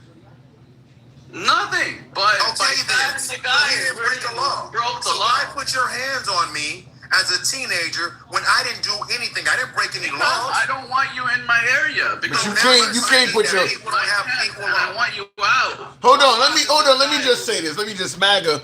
Even if you don't want him in the area, by law, you don't have a right to put your hands on him. This is not. You don't own this area. Okay, but pushing someone out, a gentle shove or whatever the fuck he did. A gentle shove. He combed his hair. Get the fuck out of here. Go read the testimony. He said a Well, you gentle tell me the shove. testimony. Did he do Texas, enough where it's like, did he threaten the guy's life? Did he? he doesn't have to by Texas law. No, standing your ground is you stand your ground when someone is fucking trying to kill you, trying to attack you. That means you don't have to retreat. That's not That's not the law. Look, you don't have a duty to retreat, but he also didn't have a duty to stab the guy. Here's the funny part, Tim. Black people always have to just comply to something that's not even lawful. They didn't give him a lawful order. So let me ask, MAGA, you were in high school, right? If the other guy was coming at him with a knife, then he would stand his ground and stab him back. That's not what the law says. When you were in high school... That's how it works. That's how standing his ground works. That's not the law. Let me ask you this, MAGA. Oh, you can't even fucking understand the law. When you were in high school, did you take your orders from a fellow student? What do you mean? I didn't go into the fucking other team. I don't give a fuck where you were. See, this is the thing. It doesn't matter where you were. I left, answer my question. I've been shoved. It doesn't matter. And all the times I've been shoved, I never fucking pulled out a knife and stabbed somebody. Listen. Right, 2 minutes, gentlemen. 2 minutes. I asked you a simple question. I've been shoved plenty, and I never stabbed anyone. I asked you a simple question. Have you taken orders from a classmate in college? I mean, in high school. Yes, of course. And did you have to? I didn't have to, but I did. Okay, then. Depends on the situation, too. It is. But guess what? I didn't fucking stand my ground and stab them just because they asked me to leave. This is why I believe he's going to win on appeal. Because what I'm asking him is law. He didn't have any duty to retreat. He didn't have to. I hate that. You might be right. You might be right, Mike. And I'm about the. I hate stand your ground laws because to me, I do believe it's an invitation to madness. It gives the fuck. Usually it's not the African American community that are the ones that are saying they stood their ground. But I don't like it because it like I've been mentioning, some people should not have weapons. Some people do not know how to escalate. And stand your ground laws are almost like telling them you feel free not to de-escalate. And they're happy to do that. And it causes people to get killed. Tim, I'm glad you brought up de-escalation. And I'm going to drop after this. I'm glad you brought up de-escalation. Because all those kids testified, and people keep repeating, they told him to leave 15 times and blah, blah, blah. But you know what they didn't do? They didn't Nobody de-escalate. went to get in the door. Nobody, if it was so fucking egregious that he was there, they should have went and got an adult if they didn't do that shit. Fucking kindergarten? I agree with that. Mike, I'll take it from here. Thank you, Mike. Appreciate it. Okay, and I'll follow through with what he said. This is what I'm talking about, lack of de-escalation. This is how people get killed over something as simple as sitting down somewhere. He is right, MAGA. If this guy is sitting, hold on. If this guy is sitting there, this is school property, so they don't have the right to physically trespass somebody. They are going above and beyond. They don't have the right to do that. And as he's pointing out, which I disagree with the fact that these stand your ground laws exist, but if he is right, this guy don't have by law to have to let them move him. So neither one of these people are de-escalating, and somebody gets stabbed. They should have just went and got an adult or called the cops, and he should have said, if they don't want me here, fuck it, I'm leaving. Neither one of them done that. Now somebody's dead, and now somebody's going to prison. It's as simple as that. The reason this guy is guilty is because not only did he not, okay, I give it to you, he didn't de-escalate, he escalated. The escalation They both was did. the issue. They both if he would have did. shoved back, it would have been fine, but he didn't just shove back, he escalated it and fucking stabbed him. How do you go from a simple little shove, one shove, to fucking stabbing? That's how it works, MAGA. That's how it works. MAGA, that is how, hold on, that is how it works. I don't give a fuck. That's how it works. If you're on, like I mentioned, the basketball court, hold on, let me finish. If you're on the basketball court or you're in a club somewhere, if you shove somebody, expecting them to just shove you back, you're naive. You're probably going to get socked in the face or something. And then after that, you got to go above that. In the face, not stabbed. He went from 0 to 100. Look the song, 0 to 100 real quick. He should have fucking... Bro, that's the problem. He literally went from 0 to 100. There was no 20. And that's why I say you can't give everybody weapons. I gotta move it on, but I want to show you something before I do. But last thing though, he totally misrepresented stand your ground. Stand your ground means you can stand your ground when someone's trying to kill you and you don't have to run away. Because other states you have to run away, and only when you can't run away you fucking attack. But in this case, they weren't trying to kill him. Like, I'm not. Do you think they were trying to kill him? I don't think he was trying to kill them. I don't think he was trying to kill Austin Metcalf either. When he stabbed him. Yeah, but I don't think he was trying to kill him. I don't think the goal was to try to kill them. His actions led to the guy dying, but I don't think he was trying to kill him either. I want to show you this. You could slash with a knife. He chose to stab. Wait, I don't think he was trying to kill him. I don't know how else I can explain it. I don't know how much I can. I don't think he was trying to kill him. You can explain it. But I'm going to still stand by. I don't think he was trying to take a life. If he caught him, you're just repeating the same thing again. Straight up stabbed him. You're just repeating the same thing again. I don't think he was trying to take his life. He was trying to stab him. There's a difference between slicing and fucking stabbing. It's not easy to stab someone. Well, we'll agree to disagree. Anyway, this is what I wanted to show you. If my computer will allow me to zoom in on it, because this is so small and they won't let me blow the picture up. But this is a clear picture of what is his name? Chauvin kneeing on Floyd, and the other cop is just standing there looking at it. He ain't paying attention to the crowd. He's not concerned. He's not helping Chauvin out. He's just watching Chauvin sit on this guy. For some reason, it's not letting me blow the picture so up. It wasn't 5-1. It was just I got more pictures. But even in this case, when it's 2-on-1 and one of them ain't even helping, that shows they don't see Floyd as a major threat. If he's struggling, the other officer's hands on, and he's not. He's just sitting there watching him. So clearly, this other officer don't see Floyd as a major threat. Why ain't he involved in the mix? I don't know, but it is 1-on-1 because the other officer isn't helping. And he's not helping. Maybe he thought Floyd was complying. I don't know. Maybe he thought Floyd was complying because Floyd was compliant. Maybe he thought what he saw. Here's another photo. This one is kind of look at that one. Now look at that one. Look at back and stabbing him. Yeah, we're talking about Floyd now. We're not the stabbing thing. We're not going to agree on. Floyd. Okay. If Chauvin would have stabbed George Floyd, that would be a murder. Okay, the point I'm making is now you see this blurry photo. There's one cop standing there doing nothing. There's Chauvin in the middle with his knee on his neck. And then there's another cop that's just kind of standing right next to Chauvin. So there's three dudes on this handcuffed guy. And one of them is doing nothing. That's usually how you subdue someone. If they he is subdued. It would be murder. If right. they shot him, if they knifed him, it would be murder. The fact that they were trying to subdue him and he accidentally died, that's why it's manslaughter. I don't see where you're trying to subdue him. In your own words, they were trying to subdue him. No, they're him. not trying to subdue him. No, they're not trying to subdue him. He's already subdued, and they're just pausing on top of the guy. They ain't trying to subdue him. Just, one dude's just standing there doing. If you're trying to subdue, you don't have cops standing around if you're trying to subdue a wild dude. If he's just standing there, clearly this dude ain't fighting no more. If they thought if he is such a struggle, then all the cops are going to be hands on. The fact that he's just standing there looking at it shows there's not much of an issue. Okay, but like normally 9 out of 10 times the person wouldn't have died. Like it's not like when you stab. Different argument. How often do people that get stabbed get killed? Almost all the time, right? How often does somebody who's getting suffocated for 9 minutes die? 9 out of 10 times. No, but he wasn't trying to suffocate him. He was just trying to suffocate He wasn't him. trying to kill him with the knife. He was not trying to kill him with the knife either.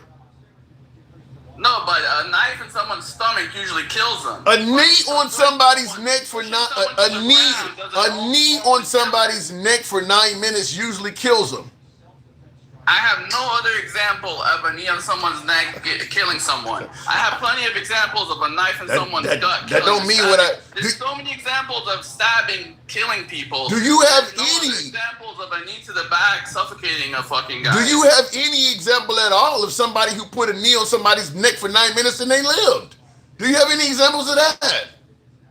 Neither. But right. So it happens. I gotta move on. Look, before George Floyd, I would have told you that's not gonna kill him.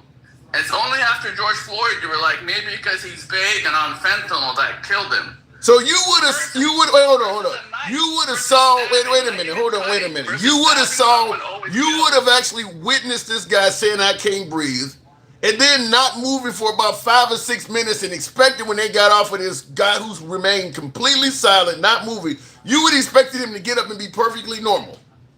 But he was also You didn't answer the question. You did not answer that question. You did not answer that question. For a few minutes. You still ain't answered that question.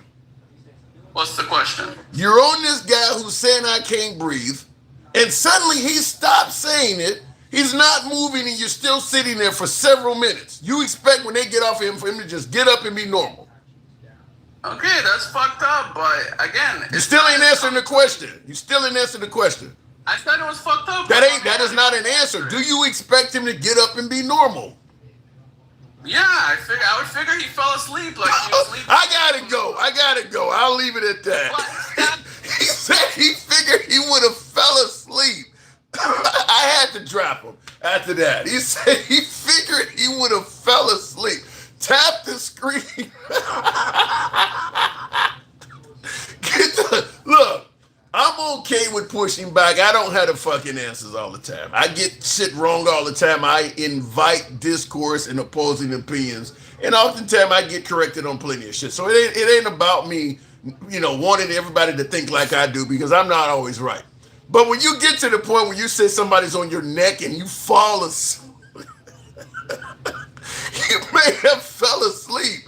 Wow. Tap the screen. Okay.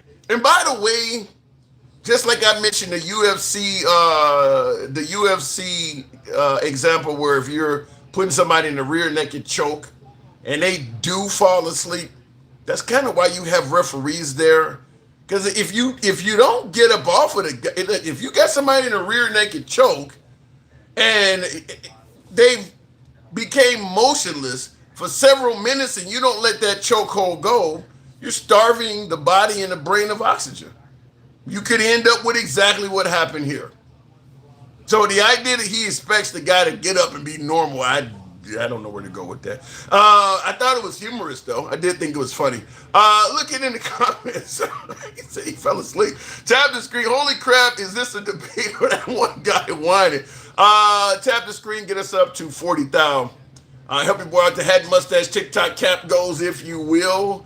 Prolonged pressure on the neck or even the back has killed many people, and I'm sure it has. My guess is Derek Chauvin's not the only person that has taken a life in that manner. It just wasn't caught on video. Because Derek Chauvin tried to suggest what he did to Floyd was part of police procedure. Well, if you follow procedure and somebody died, then that means you ain't the only one that has killed somebody, if that's a procedure. So, yeah, my guess is it absolutely, just like they had to ban chokeholds because people were dying from it.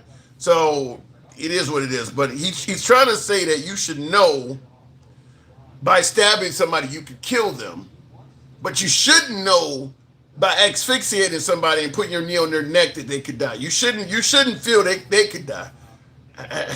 Go where you will with that.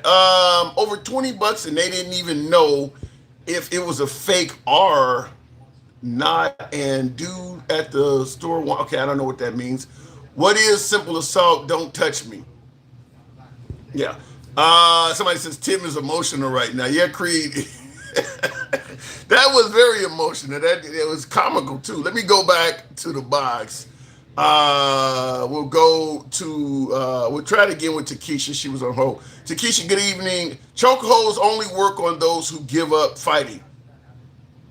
Huh? Chokeholds work on plenty of people who are literally fighting into their death. Plenty of women have been choked to the life has been choked out of them by their spouse, and they were fighting back the whole time until they just ran out of oxygen. Takesha, good evening. Takesha, are you there? Okay, we don't hear Takesha. Once again, we got to move it on. Tap the screen, get the lights on. I don't know what's going on. You got a microphone problem over there or something? Or maybe she stepped away. We'll move on to Scumbag Steez. Scumbag, good evening. Hey, what's up? I don't even know, man. I'm assuming you've heard about this verdict? Yeah, well, I expected it because it is Texas, but Yep. I feel like what they're really doing is they're trying to set a precedent that BOK people should not ever respond to YT aggression. You getting all that out of there? Yeah, because we see Rick Child, that verdict, the kid was running and he was unalived and they claimed self-defense. And then in this case, if you read the transcripts, Austin ran up 5 bleachers to confront Karmelo, and they said Karmelo was the aggressor.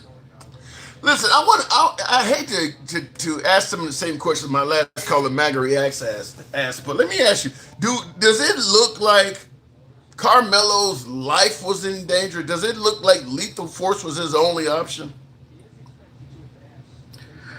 No, lethal force was not his only option, but in the law it says fear of serious bodily harm. So, you know, I can see where someone tussling on bleachers, possibly getting pushed on bleachers, can have serious bodily harm. Along with in the trial came out that he has epilepsy as well. So there was reasonable doubt. That's hard. I'm listen.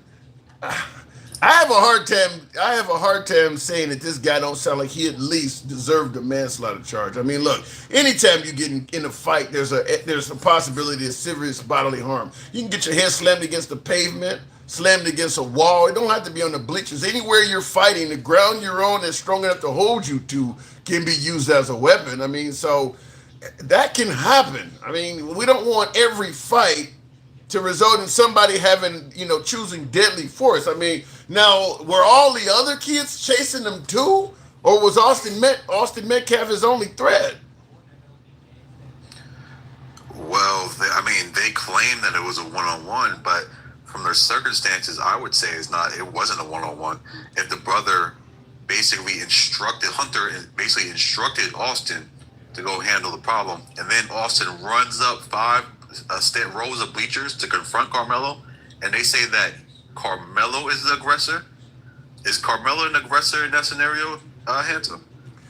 No, I don't think the convicted Karmelo Anthony was the aggressor. My issue is I think that he took it up above a notch that he had to. And real quick, before we continue, in the comments, Lonzel says, do a show on how that guy who raped and killed his sister and see how those same people act. We did do a show on that. That's the guy on the Carnival cruise ship that sexually assaulted his stepsister, raped her, and then killed her and tried to hide the body under the bed. We did cover that. And he's gotten out on bail and all kinds of shit. It is ridiculous, but we did do a show on that when it happened. But no, I'm saying, scumbag, hell of a name you got there. You sound like you've been talking to Trump recently, but I'm saying is that it sounded to me like Karmelo took it up to a level that was not necessary.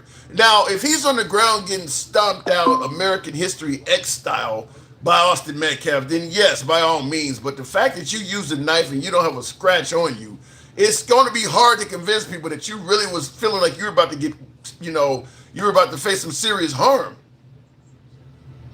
I definitely agree with you, but M1 though, I mean, just put this in comparison. I don't know if you heard about Casey Allison, who was No.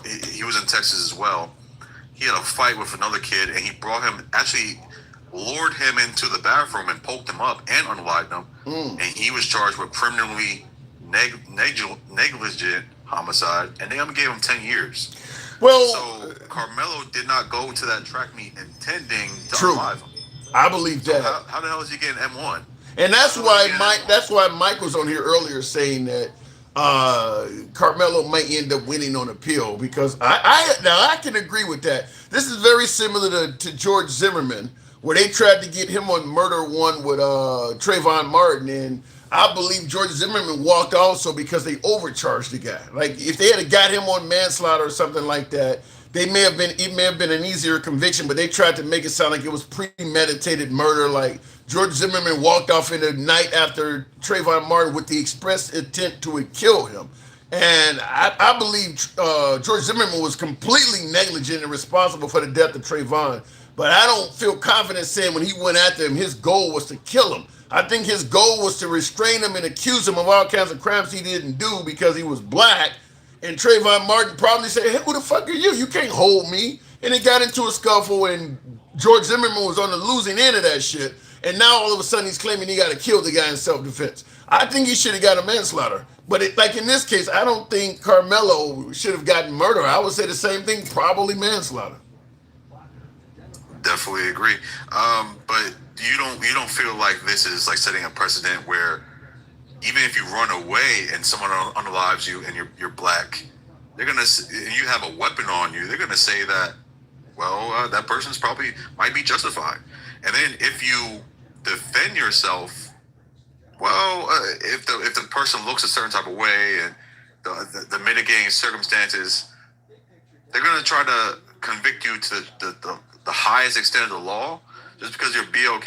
I think it's gonna incentivize some people to just say, "F it, I'm going to go to prison anyway. I might as well just stay alive and try to preserve my life at any means So necessary." you really believe that Carmelo, his life was in danger? That he was, if he hadn't had that knife, he was about to be seriously hospitalized or killed? You believe they were going to beat him up that bad? I think Austin knew jujitsu. He was trained. He had over 80 pounds on Carmelo. Carmelo's 130. Austin Metcalf was 6'1", 215 pounds. Here's the problem. It's Here's the like, problem I have with this. And maybe this will make me sound like a pussy for saying this, but here's the problem I have with this. If you know you have a weapon and all you're trying to do is sit down in the fucking bleachers and some guy who you think is way too big for you to handle, and maybe he got friends where you know you can't physically handle any of them, and they only want you to leave, but because you have a weapon and you can really do some damage, you decide I'm gonna sit here against the wishes of. This is where the lack of de-escalation comes in.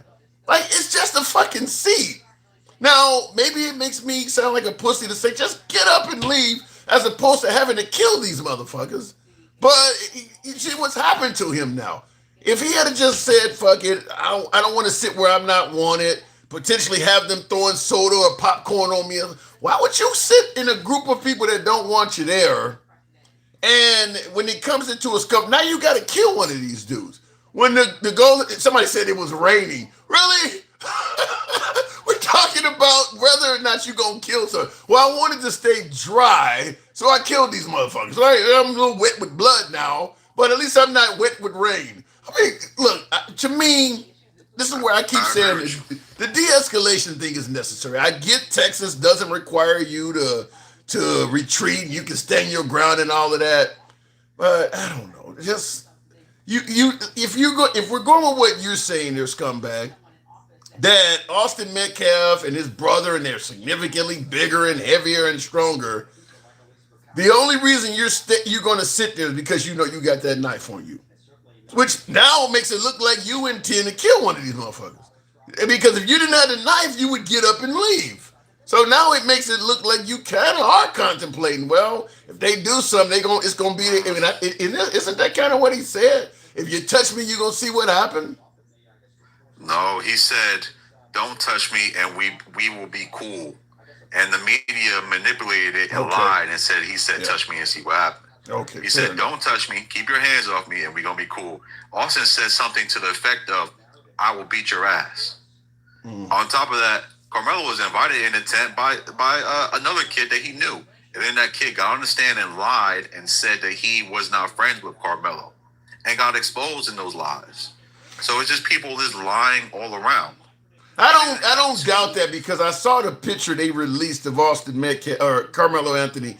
It made him look thuggish as hell when they first. I mean, there are plenty of photos of this dude wearing a suit and shit, and they deliberately found, just like with Trayvon Martin, they went and deliberately found hoodie photos and shit to make him look menacing. I don't know.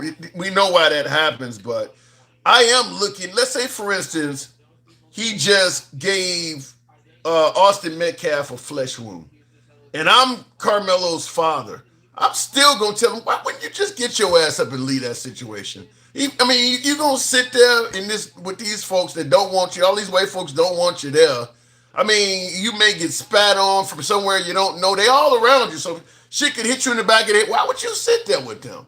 I mean, like, was it that? Were you that eager to sit there with all these folks that don't like you? Just get up and leave. That's true. But can I say this last thing? I know you're 6'6", Tim. Why can't we understand that if you're 6'6", and a woman is like, let's just say she's 5'5", would she be justified if you were trying to assault her and she used lethal force? She took out a knife and poked you. The courts are, like I said, the courts treat women differently than men, because if Kevin Hart stabbed Queen Latifah, he wouldn't get away with it. So I'm just saying, they treat women more like they're victims. A much smaller man is not going to shank and kill a big woman and get away with it like that. That's gonna be my last point. Why can't we not understand that there's a size disparity between men? Because he had the problem is, and this is where me and Mike are on different ends of this, because he's talking about the stand your ground law. But to me, the elephant in the room that we got to discuss is, why didn't you just leave? If you know you can't physically handle these motherfuckers, why would you stay here? The only reason you're staying is because you know you have a lethal item on you. You wouldn't have stayed if you didn't have that knife, right? So why would you stay? Just get up and leave. I mean, you wouldn't be. I mean, look, I get the ego issue of it and all of that, but now your parents are paying tens of thousands in legal fees, and you may be going to jail for a large portion of your life. And I'm saying that before the verdict came in. Now that's confirmed. Just get up and leave. I mean, that's all I'm saying. Just in the same thing with the deceased, I would say the same thing to them. Just let him fucking sit here. Now, you know, if he pulls this out, you could lose. One of you guys could be seriously hurt, or God forbid, one of y'all could perish. Just let him sit here. It ain't that big of a deal. This is where the lack of de-escalation takes this shit into where we are now. I agree with you there. And I'll see you, handsome. Thank you. Appreciate it. I hate calling you a scumbag because you were such a nice call, but that's a hell of a name. I should have thought of it first. Looking in the comments, if they were trying to kill him, he could have stood his ground. They were not trying to kill him. We'll never know. We'll never know. And whenever a black person runs, the argument is, why did he run? He didn't have to run. I don't think that if they asked him, they asked him not to sit there. If he had just said fucking and walked away, are we to believe they were going to start chasing him and trying to beat him up? Maybe, maybe not. There's no way. That's just speculation. If he had just walked away, I don't think he had to run, so to speak. Just, it is what it is. Funny how all of us here made it through high school without shanking anyone. A lot of us came close to alter ego. Because I just told you, I carried for a short period of time because of some drama. A lot of us came close. It's not uncommon for folks who are being fucked with or bullied to either do like what I did, which I started carrying something for a while until a teacher caught it on me and took it, or some folks become suicidal, do something to their own self. I mean, everybody can't handle it like everybody else. Everybody can. Now, there's a difference though between being bullied in school and what happened here, because this is a one-off incident. I do believe Karmelo Anthony could have got up and walked away, and this doesn't keep happening. There's no evidence where these people were ongoing bullies to Karmelo Anthony. So he could have got him walked away. This is over with. But if you're in school where you're being constantly bullied, you can't just walk away from that. Sometimes you got to completely transfer schools, or you got to take on the bully and show them you're willing to fight back. So a lot of people being bullied, there is no option where they can just make it stop. I think in Carmelo Anthony's case, if he had just got up and left, this is over with. In the comments, somebody said, I got stabbed and survived. Wow. And that's interesting you would say that, considering your name is Better Days Ahead. I guess there really are. Poke him in the side, not in the heart. You can poke somebody in the side and kill them just the same. I mean, when you're puncturing somebody, you could hit blood vessels. I mean, it just doesn't matter. You can hit them in the liver, and the liver bleeds heavily. So poking somebody in the side, not to mention if you poke them on the left side, you can still get the heart. So poking them in the side doesn't guarantee they're going to live. If you attack someone, you dictate how they respond. No, I agree with you, Jay Sitch. You do not get to dictate how somebody responds when you attack them. That's why I always say a slap can result in anything happening in response, because when you slap somebody, you don't, in most cases, you walk up and slap a real man, they're not going to slap you back. It's usually going to be a closed fist punch. They may even pick up something, hit you over the head with a bar stool or some shit like that. That slap is you're going to receive retaliation from that slap that's going to be worse than the slap. That's just how fights work. The both sides are responding with something worse than they actually sustained. A ton of leniency for people that start fights. Shouldn't be leniency for, but if one of them dies, that's a little different. After reading the case, I'd say manslaughter should be the charge.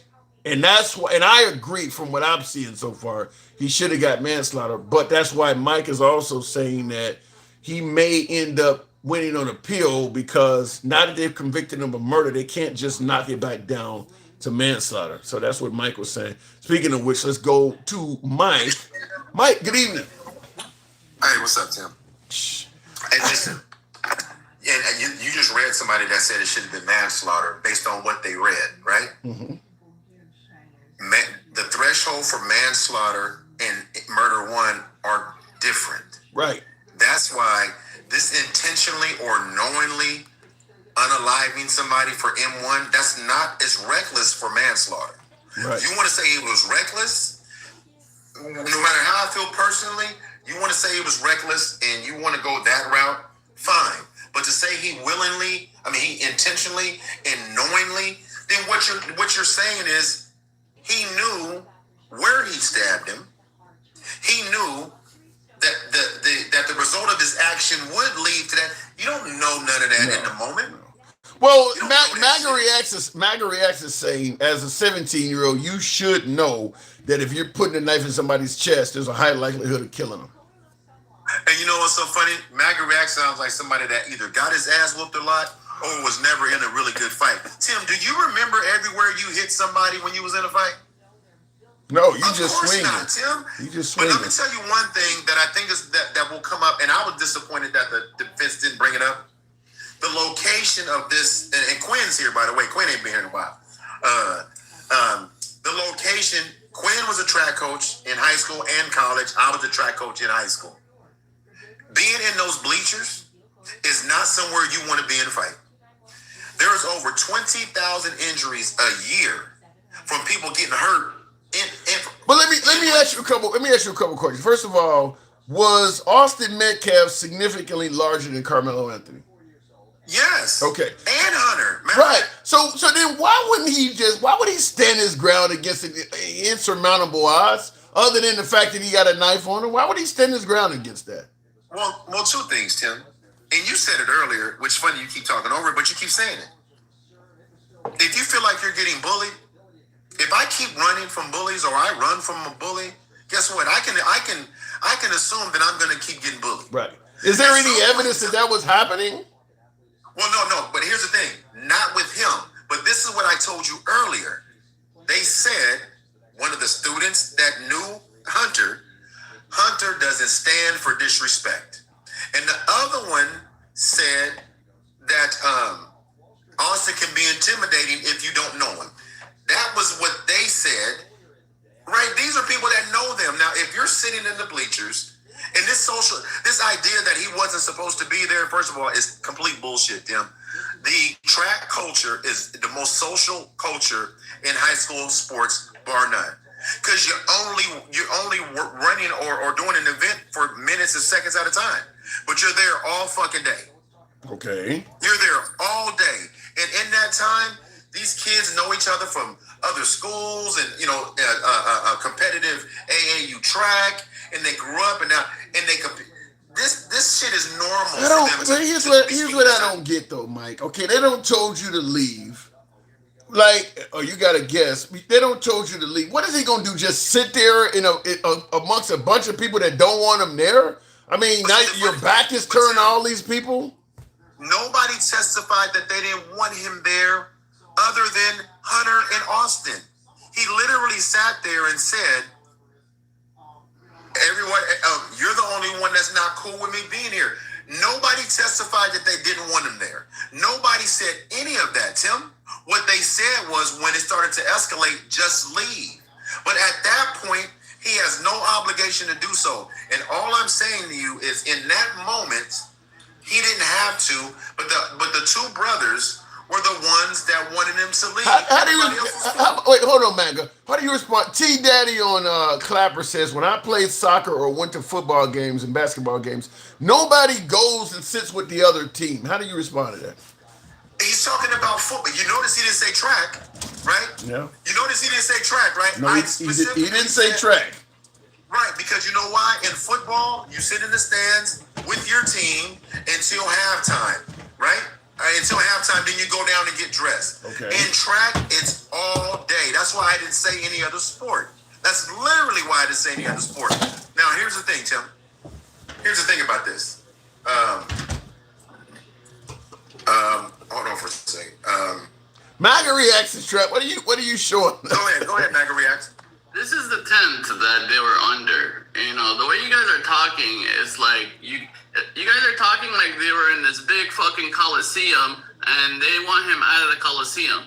This is the small tent that they were under that they wanted him to leave. You see the fucking I don't think sign? anybody's talking like it's a coliseum. Everybody saw the tent, MAGA. No, but the last guy, he's like, Metcalf jumped over like 10 stories of bleacher to fucking fight with the guy. Well, you're showing about 10 stories of bleachers on your picture. I know, but the tent is only like 4 or 5. Yeah, but there's several more below that. But you see how small the space there is, especially for so many people, and this guy just would not leave the small area. Look how small this is, and look like there was another tent right next door. Hey Tim, so he came up for this. So watch this. I came up because you act like a knife is harmless. So let me stab you with a knife, and let's see how harmless a knife is. You came up here and brought this up. Same exact knife. You brought this up. See how if you get a scratch or hey. Okay, all right, make your point. Mike, make your point. Now go to MAGA. He brought this up. Now, so back out and show the whole thing, MAGA reacts, because that's not even their tent. That's their tent. Now, how many people? Let him finish, MAGA. Let him finish. I'll give you time, MAGA. This is why you should read. How many people were under the tent? Under the yellow one? Yeah, at least 5. I counted at least 4 or 5 witnesses, so at least 5. Well, so at least 5. So before Austin and Hunter got there, if you read the testimony, nobody said a fucking word about it being there. Did you know that? Okay, and?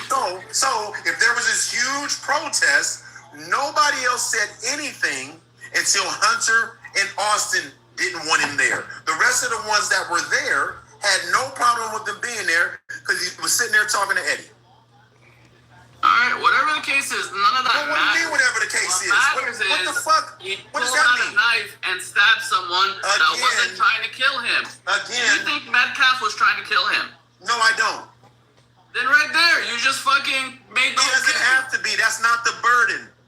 That is a burden. It is Your life has to be in danger. It says you have to be in fear of death. Or bodily harm. It does not. for this guy to be scared of death. Hold on. Let's do this, Tim. Since you got your camera on, go pull it up. Go pull up Texas Penal Code 939.3. What the fuck? Please. What are we Go doing? pull up Texas Penal Code 9.3 and show me where, because it says, or bodily harm. Let me get something clear, Mike. Hold on. Let me make sure. Mike, MAGA, hold on a second. MAGA, hold on. You're talking. I'm talking. Mike, do you believe he should have got manslaughter though? I believe that should have been the charge. I don't believe he should have got manslaughter because great bodily harm can happen if you get in an altercation in the bleachers. What do you think would have happened if? Where can you get into an altercation where great bodily harm cannot happen? Are you at showbiz? In a bunch of balls? I'm saying it increases in the stands. And Tim, hold on, Tim. How tall are you? 6'6". How much you weigh, Tim? 305 or something like that. I'm 6'2", 220. Do you think I want you getting a hold of me in some fucking bleachers, Tim? If you continue to come near me because you got a knife on you, it sounds like you're okay with it. I didn't come near you. You're coming to me. I think the dude committed manslaughter, Mike. I really do. Tim, let me ask you a question. Here's the question, Mike. Tim, hold on, MAGA. Tim, I don't have to leave because you want me to leave. I don't have to fucking leave. What do we say? Here's a problem with this whole case. That's not even debatable. We don't need to debate that. What we need to debate is, did fucking Metcalf do enough where he is in danger of great bodily harm? Was that shove? Was asking him to leave and shoving him a little bit, pushing him out a little bit enough to think that he's gonna fucking? Yeah, do you think that's enough to cause great bodily harm? Yes, Just ask him to pull up the leave. penal code. I already agree with you that it says great bodily harm. So I already agree with I'm gonna you. answer it like this. MAGA reacts. I'm gonna answer it like this. Do you think the action of the fucking the guy that died victim equals great bodily harm? You think? Yes, and I'm gonna tell you why. Because I'm gonna give you a perfect example. A knife. You cut me off. You cut me off. Yes, and I'm gonna tell you why. If Tim is coming to me in bleachers because he doesn't want me in those bleachers, and Tim starts reaching for me, knowing that if his big ass gets a hold of me, I'm in trouble, Tim's getting fucking poked. But he wasn't trying to grab him. Was he charging at him? Was he trying to like? He literally was. He literally was trying. Listen, MAGA reacts. They testified to that. Out. You don't grab someone that you're trying to push out. Based on what I have a hard time with the bleacher excuse, Mike. I get you can have more bodily harm in bleachers. I mean, you can have more bodily harm if a fight broke out in a pool because somebody could be drowned I just think that if you know that you're about to get in a fight and you already know, you feel confident you can't physically handle the people that you're getting in a fight with. This is why I totally am against this whole stay your ground thing. I think just fucking walk away. But Tim, you can be against it, but here's the thing, Tim. I know where you're going with it. I know where you're going. So what I'm telling you is this, Tim. I'm not risking you. I'm using you and I from a side perspective. Listen, leave me the fuck alone. Why do I have to get up and leave? Because you want me gone, but I haven't done anything wrong. So you're so willing to defend your position to sit here that you're willing to commit murder to defend that position. Wait a minute, Tim. I'm just following the law, Tim. Right. The law allows. I'll say it clearer. The law allows you to sit here and not leave. You are so willing to defend that position, you will commit murder to remain seated here. I will defend myself, and if the results of that, and here's the thing, Tim, because this is why the intent should not never stick. Because the intent, he didn't intend to unalive him. He's protecting himself. Now, let me ask you this question, Tim. Since we're having this conversation, and you can bring Quinn up after me. Since we're having this conversation, if I'm following, see, everybody talks about follow the law, be a law-abiding citizen, all of that shit. We talk about the law. He didn't do anything wrong. He didn't break any fucking laws. He didn't. And see, this is what I'm saying. So now everybody say, well, the easy thing to do is just for him to leave. Well, the easier thing to do was for Austin and Hunter to mind their fucking business. See, He's not going to jail for not leaving. He's going to jail for stabbing. You're arguing the wrong point, but why do you guys keep talking about why did he leave instead of why didn't they just leave him alone? Doesn't matter. The point is... See, now it doesn't matter, Tim. See, and just either way, I think you're wrong, but you're wasting time arguing the wrong point. So wait a minute. 3 minutes. 3 minutes, guys. Was he in fear of his life? Was he in danger? He should have just left. And did he have a right to defend himself with that? Half-eaten corpse. Hang on. I don't know. That's how he felt. That's how he felt. Okay. But that's how he honestly, felt. Tim, I'm But gonna say this and then I'm gonna go. do enough to threaten him to the point where he had a reasonable expectation of great bodily harm. Okay, MAGA, hold on. Let Mike wrap it up. Go ahead, Mike. Great bodily harm. Okay, we get it. MAGA, let him wrap it up. Go ahead, Mike. It's just so funny to me, Tim, and this is what problem is in this country. They're asking why didn't he just leave, but them motherfuckers will not ask why didn't Austin and Hunter just mind their fucking business. He wasn't bothering nobody. He was sitting down there talking to a teammate of theirs, and that motherfucker didn't speak up and say, hey, he cool. He didn't do none of that. Nobody underneath that tent that was there before Austin and Hunter got there spoke up and said, he's cool. How come they're always focused on that he just should have left? No, they just should have left him the fuck alone. And we're not even having this conversation. You come, Tim, if you turn around from 5 rows down and come at me, yeah, bruh, we might have the same outcome. Am I trying to unalive you? Nope. But take your ass back where the fuck you came from. And Tim, you and I come from Tim, you grew up like I did. We say things like, okay, yeah, you can do that shit if you want to. Try that shit. Do that shit then. Right? So is that a warning or not, Tim? It's a warning, but... That's the warning you're wait a minute. They ignored his warning because they said he ain't got nothing in his bag. Hold on, MAGA Reacts. Let me finish. That's a warning of a fight, a punch. They said, Tim, why did they heed his warning? They said he ain't got nothing in his bag. How come they didn't back the fuck off? Did he warn them he had a knife? A lethal... He didn't have to... What, I gotta tell you what I have? Just leave me the fuck alone. What I gotta do, pull out bubble gum? Tim, here's my thing. None of that matters. Tim, they called his bluff. They said, they testified to this, he ain't got nothing in his bag, so his warning didn't stop them. They bet that he didn't have anything, Tim, and they lost. Did you know that part? They lost big time. I gotta move it on, gentlemen. No, hold on, Tim. Hold on, MAGA Reacts. It looked like they were going to cause him great bodily harm. Hold on, MAGA Reacts. Tim, did you know that part? The part that he warned them? Yes. No, but I'm going to assume that if somebody's fucking with you and you warn them, that the people you're warning are not thinking you're talking about killing them. I mean... Well, again, so again, Tim, does the warning matter? Do I have to tell you I'm going to unalive you, mace you? Do I got to tell you, if you hit me, I'm going to mace you? Do I have to tell you what I'm going to do to you? Or if you really don't want no problems, when I say touch me and see what happens, and you really don't want no problems, why don't you just fucking not touch me? Somebody say, if you touch me again, I'm going to fuck you up or something like that. You're thinking they mean with their hands or something. You don't think they're about to pull a knife or a gun out of their backpack. Unless you live in the inner city. Like, where I'm from in Chicago, yeah, probably so. But I don't know. It's hard to just say. Would the person still be a victim if you gave him a warning? What if he said, stab your ass, and they kept coming and he stuck him? Then what, Tim? I think that's a better, more ample warning at least. Yeah. So it's the level of the warning, not the person that won't leave you the fuck alone. Is that what we're talking about?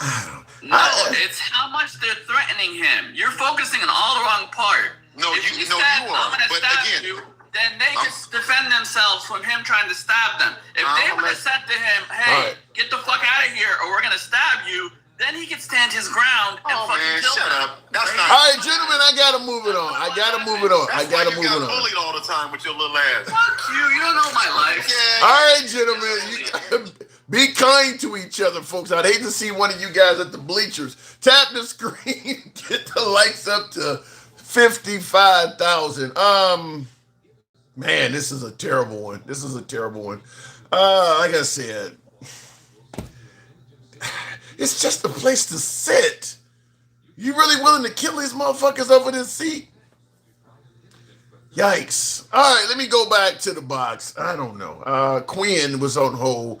Alpha, Quinn, good Oh evening. my God, thank you. Jesus, I've been trying to get a hold of you. Well, you don't have to call me that, but I'll take it as a compliment. So what? You know, Tim, Go you're ahead. gonna be mad at me because I'm coming for your neck. Number one, let's start here. What are you, Derek Chauvin now? Yes, because I can't believe you let them slide with this, Tim. What am I letting them How slide are you going with? to allow them to continue to adultify our children? They hypersexualize our young girls, and then they criminalize our young boys. They sat there and they made that boy into a thug. Tim, you and I both know you don't touch nobody. Okay. You don't get to touch nobody. You don't get to walk up with me, Tim. You got a brother? Yeah, 2. 2 of them. If y'all 2 approach me with 2 of your homeboys, you think I think it's gonna be one-on-one? No, I agree with that part. But If you fight, do your brothers fight? in the past, we old men now, but it's in the past. Okay, so Tim, why would Karmelo sit there and think, man, this is gonna be me and this cat one-on-one? Why would he? Then why keep pursuing the scenario then? Tim, number one. Okay, let me calm down. I'm so excited to talk. You know, anytime me and you get to talk, I'm hyped. What I'm saying to you is, Tim. First of all, the boy came up from 5 rows. I coached college track and field. I coached at University of Akron, Texas Tech, Shorter University, Wayland Baptist, Langston University. So anybody can go ground up. So what I'm telling you, number one, this is a football kid who doesn't know shit about track. And he came up and he decided he was going to enforce some rules because some coach told him you need to be a leader. First of all, that coach needs to be fired and that coach needs to be in jail too. Because he sat there and decided to empower a 17-year-old. When have managing kids ever worked out well, Tim? No. But I'm also the same about a kid bringing a knife to school. You're begging for problems. Tim, You're begging for problems. Tim, let's deal with that. The detective. I get it's legal. I get that it's legal. I get that it was legal. The detective who deals with students sat there and said what he had was a tool, it was legal, and he could have it in the stadium. Why would you have a tool for what? A tool for, no, I'm asking you, a tool for what? It met all the criteria and legal standards. Are we going to talk about how we feel? Wait, hold on. Well, this is about how I feel. Hold on. This is indeed about. Hold on. You want me to answer or you want to talk? This is indeed about how I feel. I'm not denying that. Just like I don't think the average citizen living in Manhattan in a crowded environment like that should have a 50 cal. That's how I feel. That may not be the law. I'm admitting this how I feel because I'm saying you're opening up the door for shit to go really, really wrong. There are some Republican states that have passed laws that allow you to bring guns in bars and clubs. That's how I feel that you're making a situation that could go very wrong. Allowing children to bring blades to school is one of those. Okay, I hear you, Tim, and I'm not even going to say that you're wrong. But what I am going to say is that the law is not on your side. True. That is true. So that's why I say they criminalize our kids. Because it was a white kid. You think? No, Tim, you can make that face if you want to. We just saw last week a black kid comply with every rule of a store, of a private business owner. He complied with every single rule that they had, and he ran over the length of a football field and was pew-pewed down, and nobody had to sit up here and pay a price for that. That was fucked up. Let me ask you though, if Austin and Karmelo both were white, do you think the stabber would have got away with it? Yes. Okay, flip it, Tim. I'm glad you said that. They're both white. Nobody's black in this. Tim, if Karmelo is white and 4 black kids walk up No. Let's take the racial element out. Let's say both parts. Hold on. We can tackle the racial element, but before we do that, I'm asking you, if both the race of the deceased and of the suspect were the same, do you think the suspect would have been convicted? No. It would have been a much lesser charge. Nobody would have cared. I agree with that, but I think the person would have went to jail. Tim, we see white kids all the time unalive the white kids, and what do they say? Thoughts and prayers. Well, Sometimes, Tim, sometimes, am I lying? sometimes that happens. Yes, Sometimes, Tim. Come on now. I'm listening. I mean, when a white kid goes into a school full of white kids and blasts them all, they still say thoughts and prayers. That's just their go-to response. And what happens? Now they'll go ahead and they'll say, okay, we're gonna give him this charge, and he goes off and nothing is said about it. We in our community, this wouldn't have happened. If this happens, they would have said, oh, black on black crime, nothing big. But Tim, I want you to answer my question. Sure. 4 black kids walk up to a white kid. White kid decides, hey, I feel intimidated. I felt like my life is in jeopardy. And he does this. Does that white kid spend a day in jail? I would say it depends on the location of the crime. Hold on, let me tell you why. I mentioned this early in the program. Location. In a liberal area, I'm not sure that white kid gets off. In Texas, you got more of a chance of what you're saying. But in a liberal area, if it's happening if that happened in Chicago, for instance, look at how much actual credence or actual, I can't think of the word I'm looking for. But they took Jesse Smollett with that whole MAGA. They took him serious in Chicago, and that never made sense to begin with. That would not have been taken seriously in Texas. Jesse got a lot of money. Jesse got a lot of money. I'm just saying. And that's why. Even with his money in Texas, they would not have taken that seriously. So location does matter. Okay, even if I give you that, Tim, 4 black kids walk up on a white kid. MAGA reacts has a whole different thing. He had to do it. Yeah. He didn't have. I agree with that. Because he's trying to defend Derek Chauvin. He's making it clear that putting a knife in somebody's chest, you should know you're taking somebody's life, but sitting on somebody's neck for 9 minutes, well, that's kind of an accident. He is doing that. I agree with you there.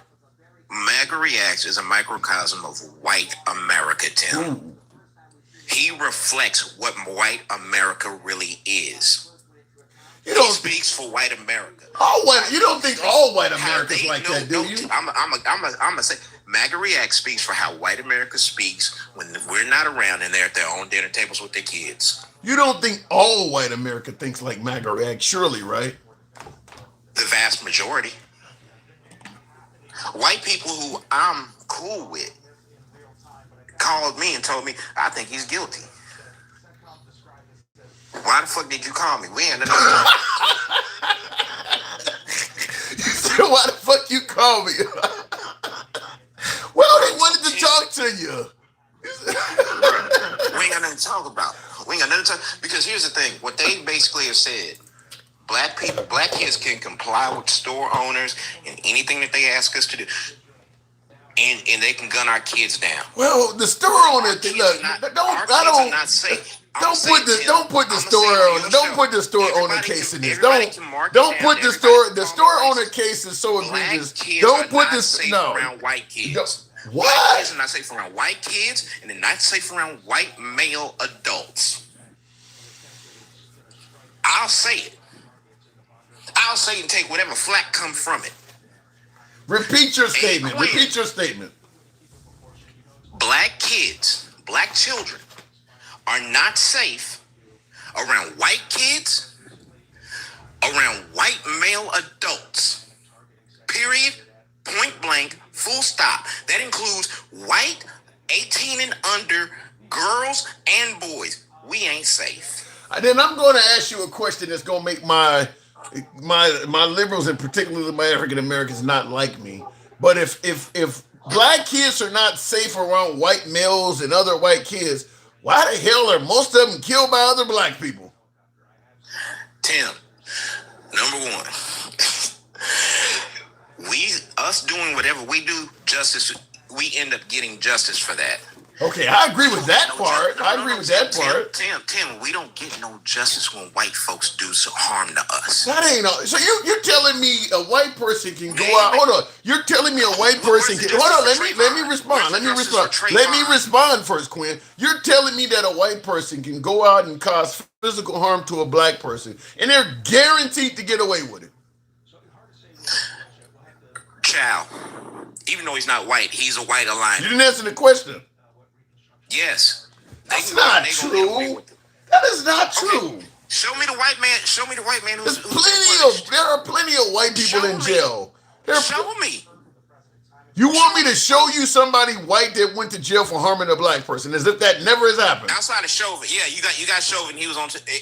Tim, it has to be a Derek Chauvin. Where's the justice for Trayvon? Where's the justice for Tamir Rice? Where's the justice for? There's a ton of cops. There was a cop in South Carolina that pulled a guy over for. Hold on, let me respond to you since you want me to give you cases. A cop that pulled a guy over in South Carolina for child support warrant or something. The guy, overweight dude, got out of the car and started running, and the cop just shot him in the back a bunch of times. The cop got 20 years for that. There are plenty of white guys that get punished for mistreating black. I'm not saying all of them do. I'm not saying the system is fair. I'm not saying racism doesn't exist. You're right, Tim. You're right. Absolutes don't work. You're absolutely right, Tim. Thank you. Right.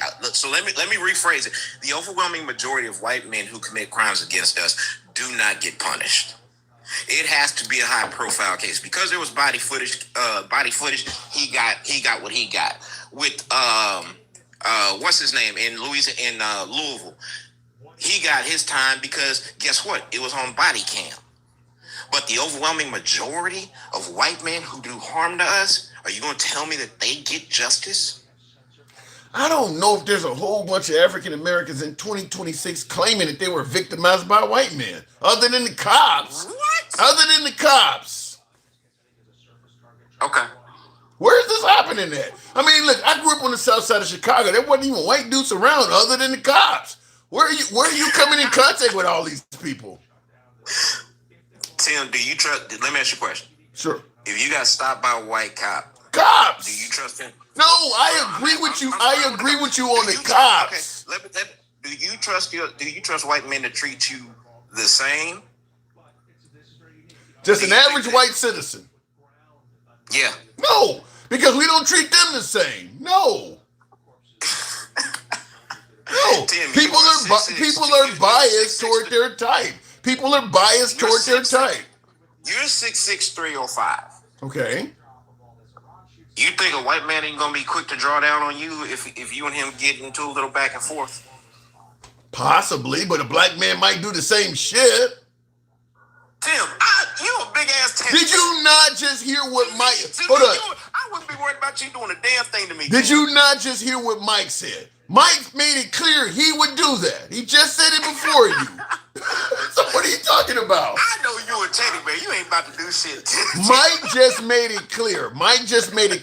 Take me out of the equation. He made it clear if another man, a black man that was bigger than him, he would bring out lethal force. So a black man would do that too. I don't trust white folk, Tim. I believe that. I don't trust white folks as far as I can throw them. Okay. I might get done dirty by my own, but I'm more inclined to get my own. That's what it is. That's more accurate. Is that if a black person does the same thing to you as a white person, you're going to hold a white person to a higher standard just because they're white. That's probably more the thing you said that I agree on. I think we will ignore blacks doing the same shit.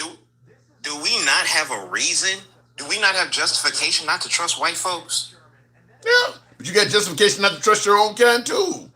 No, I don't. Oh shit! You think I ain't never been jumped by my own. Really? You ain't never had your car broken into by another African American, or you ain't never had it robbed. Nothing has happened to you. Tim, anytime my car's been broken into was when I was in a white neighborhood. You one of the rare ones on that. God, on my son's life, my car's been broken into 2 times. White neighborhoods. I can tell you, they were country white folk. My car, when I was on the south side of Chicago, my car got broken into over the years about 7 times. I'm certain there wasn't a white guy that ever done that, because there was no white guy anywhere in my neighborhood for quite a while. It was African American. So I don't know where you lived at. I don't trust them white folk for nothing, bro. I believe that. You said that. I believe that. But Tim, I got good reason. White folks ain't never done nothing to give me a reason to trust them. Nothing. Okay. You can't tell Tim. If you're sitting up here telling me that, hey, guess what? We can unalive your kids when they follow the rules. Your kids can't defend that kid. The ultimate rule of everything is don't put your hands on nobody. Is that not right, Tim? No. I don't Okay. He put his hands on that black child. And what have they done? Oh, it was a little tap. It was just a little tap. He didn't have no rights to put his hands. He put his hands on somebody. He didn't have no right to touch that boy. And so you're telling me the proper response is to kill him? You can decide your actions. You don't get to decide my response. I'm under the impression you don't get to use lethal force unless there is a serious case of bodily harm or death. No. What have white folks taught? If white folks ain't taught us nothing, they've taught us this. I feared for my life. I'm going to ask you what Jay Skur, whatever in the comments is saying. He said, so now you're raising the youth to kill from a push. I agree with him to some degree. How about this? How about you raise your kids to keep their hands to themselves? How about do both? My dad, this is exactly what my daddy taught me. He said, listen, don't you go out here and bully nobody and don't you start nothing. But you damn sure finish anything that they start. And he said, we take all threats serious. You tell me you're gonna whoop my ass, I tend to believe you. So I'm gonna do what I gotta do. So I'm gonna make sure. You supported bringing a knife to school. I didn't have to bring a knife. No, so you support what? So you don't believe you support Karmelo Anthony. Ask me what I tote now. Cause I'm going home. I get that. Tim, you know I'm going home. I ain't 6'6", 305. I can't just walk in a room and I understand. I'm just simply saying this fuck around and find out culture that fuck around and find out is a white person word. Ours is I wish a motherfucker would. But they both are the same thing. Is that I'm prepared and I want somebody to do something to provoke me. That's what fuck around and find out and I wish a motherfucker would is you want to be provoked. I ain't gonna start it, but I really want you to do something to provoke me to cause some serious harm to you. To me, that culture is hurting us as a people on both sides. I don't want to be bothered. Leave me alone. I get all of that, but don't just jump up to fucking murdering people, man. I give you the last one. I do got to move it on, but okay. I'm gonna say this: one, stop adultifying our kids. White folks, teach your kids to keep their hands to their motherfucking self. Because you can sit up and say whatever you want to about Melo. Here's the thing that we know: he alive. Yeah, he alive. He is dead. I don't think he was at risk of dying, though. That's where you and I disagree. I don't think he was at risk of dying. What did Cube tell us, Tim? We were in the same. Judged by 6, judged by 12, and carried by 6. Hey, you give me a choice. I'll stand in front of 12. All right. Well, hopefully the man don't get the rest of his life in prison. I'm thinking 10 to 15 would be about fair. I got to move it on, though. I think he wins in the appellate court. Texas is too racist. Mike says the same thing. You could be right. Because the way Mike orated it, he could be right. I mean, because they did. To me, I don't think I think murder is not accurate. I think it's manslaughter, but now that they convicted of murder, it could be. All right, I tell you what. How about this, Tim? If he appeals it and he gets it at least knocked down to manslaughter, I don't think he can. I want a nice bottle of wine. You pick. I'll see Chicago's finest. I'll see if I can find a bottle of Austin Metcalf to see you. I gotta go. Tap the screen, get the likes on up to 75,000. Help your boy out with the hat and mustache TikTok cap go. This is not the best topic. We were going to be talking about the booing at the Knicks game, Trump falling asleep. Is it wrong to boo a president? And of course, Trump has said that Iran is developing they're really close. Thank you, Cedric. I think that was Trump has said that Iran. We're close to getting a peace. We're close to getting a ceasefire deal with Iran. Trump has said that 37 times. That was what our topic was going to be about. The fact that Trump has stated, and Iran just attacked Israel, I think last night or the night before last. Trump has been saying we're close to getting a ceasefire with Iran. He said that 37 times since this war began. That's what we were going to talk about. I was going to also have a side topic on once the jury started deliberating on whether you thought this guy was guilty or innocent. But while I was preparing for the show, the jury came back and said lock the motherfucker up. So this is what happened. I don't know. We got to. The sentencing. They're in the sentence phase now.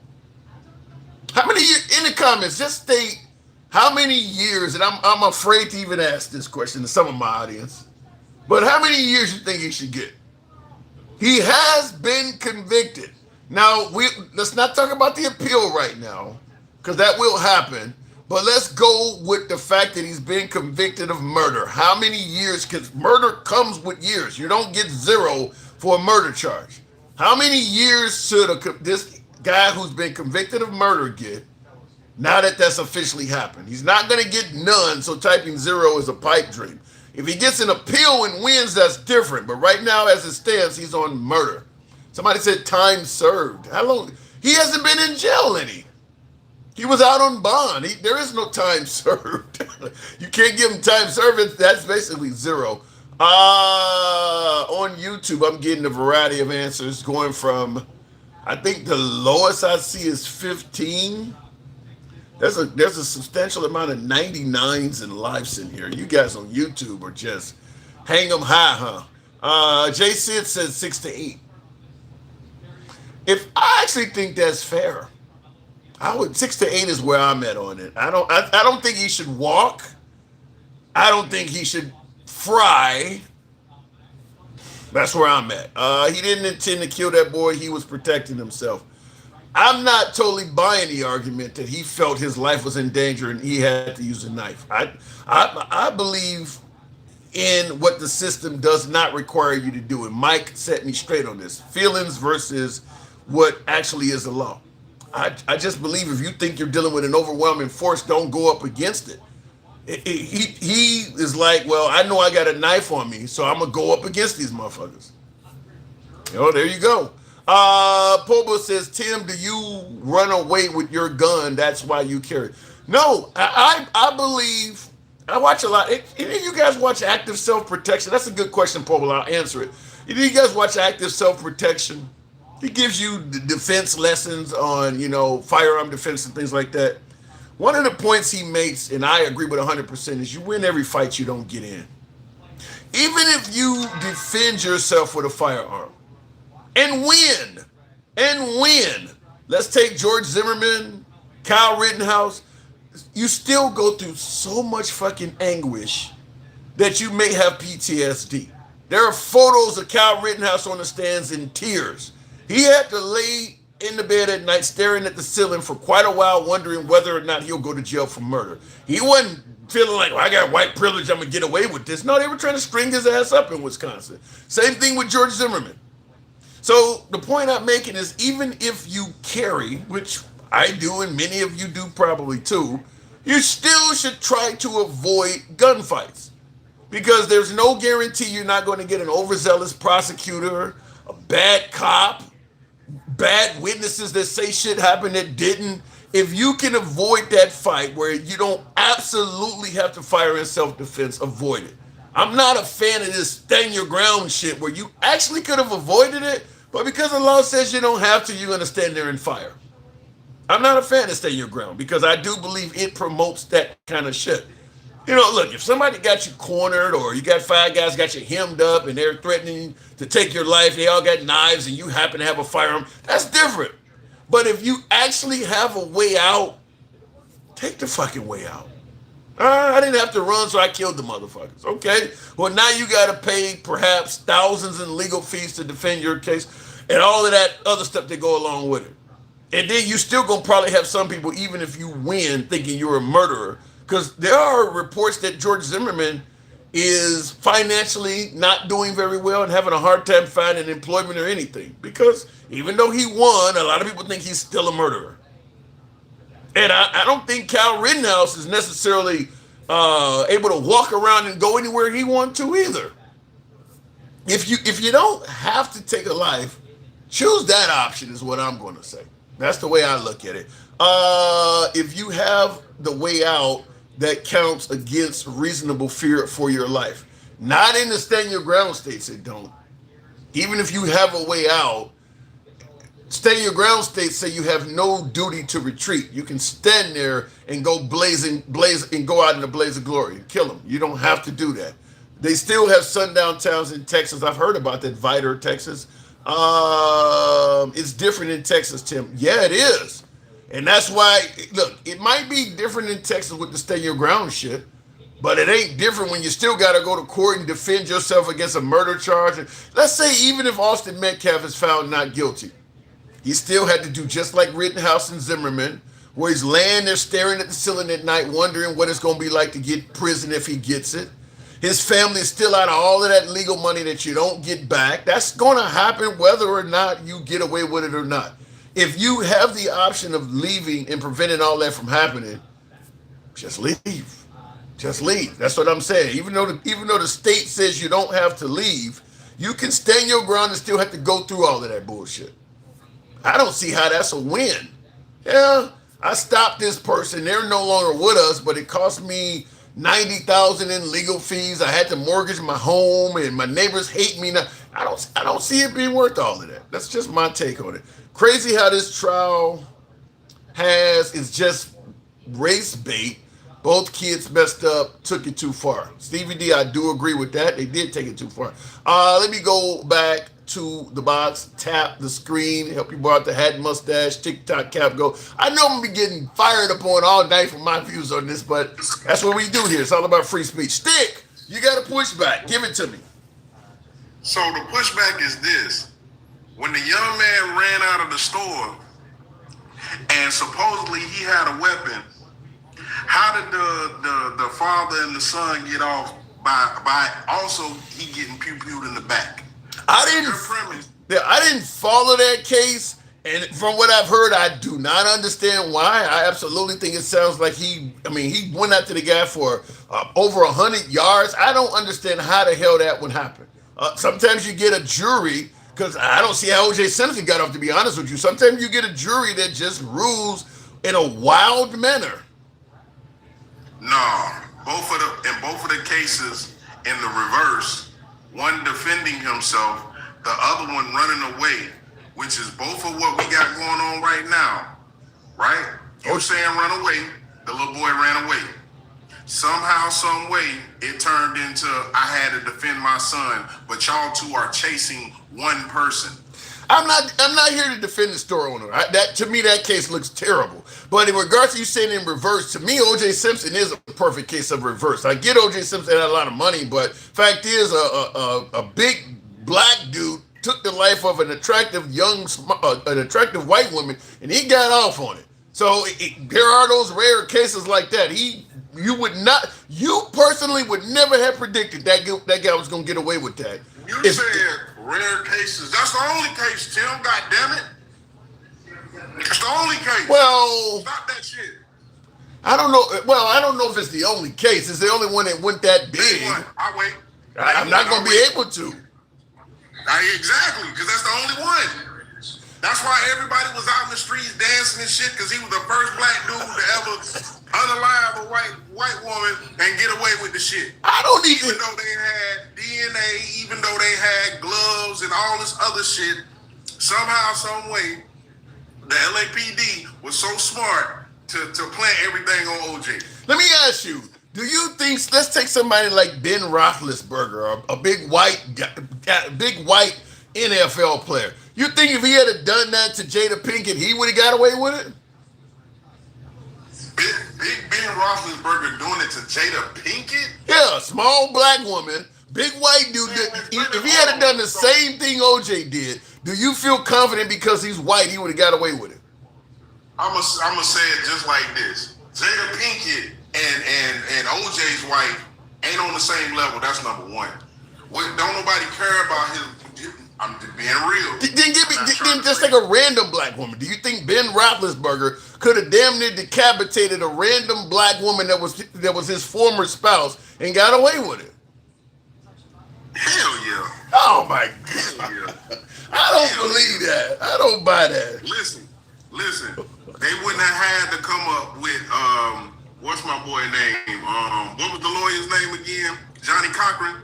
They wouldn't have had to get Johnny Cochran. I don't look. Ben Shapiro. I'm on your side partially that I do believe the system. I think that the statistical probability that you'll face an adverse system if you are a minority is greater. I'll agree with you there. But I don't believe in the notion that being white guarantees you can do something to a black person and get away with it. I think you guys are taking the racism further than where it actually stands. You guys are making it sound. I'm not. You just said You just said Ben Roethlisberger could damn near decapitate a black woman and get away with it. Yep. That ain't. Yep. Just like the little boy raped his sister, stuffed her up under the Carnival Cruise bed. After he did what he did, and he's still walking around. Yeah, like that. So let me see if the audience, once again, let the audience guide me on this. Do you, yes or no, do you agree with my caller that Ben Roethlisberger, big burly NFL quarterback, former quarterback, could just... Well, they already saying hell yes. Yes or no in the comments. Do you believe that if we reverse to racist, that a white NFL player could just wipe out, decapitate, which is what he did to Nicole Brown Simpson? He could just decapitate a black woman and get away with it just because of the skin color. Yes or no? How many of you folks in the comments believe that? I don't. Yes, I agree. Look, man, look, Tim. As much as you live in that MAGA world, as much as you like going in their lives and getting beat up and shit, somehow, some way, when you come back, it's like you forget everything that they said, everything that they did. I don't understand you. I don't understand how you can be around so many racist people, so many MAGA reacts. I ain't got no respect for him at all. Period. He don't know shit. He just talks. Let me. I get your take on MAGA reacts. A lot of my guests feel the same way about him. Shit, the way some of the things he said, I may be on that same train. But let me just say this in regards to your statement.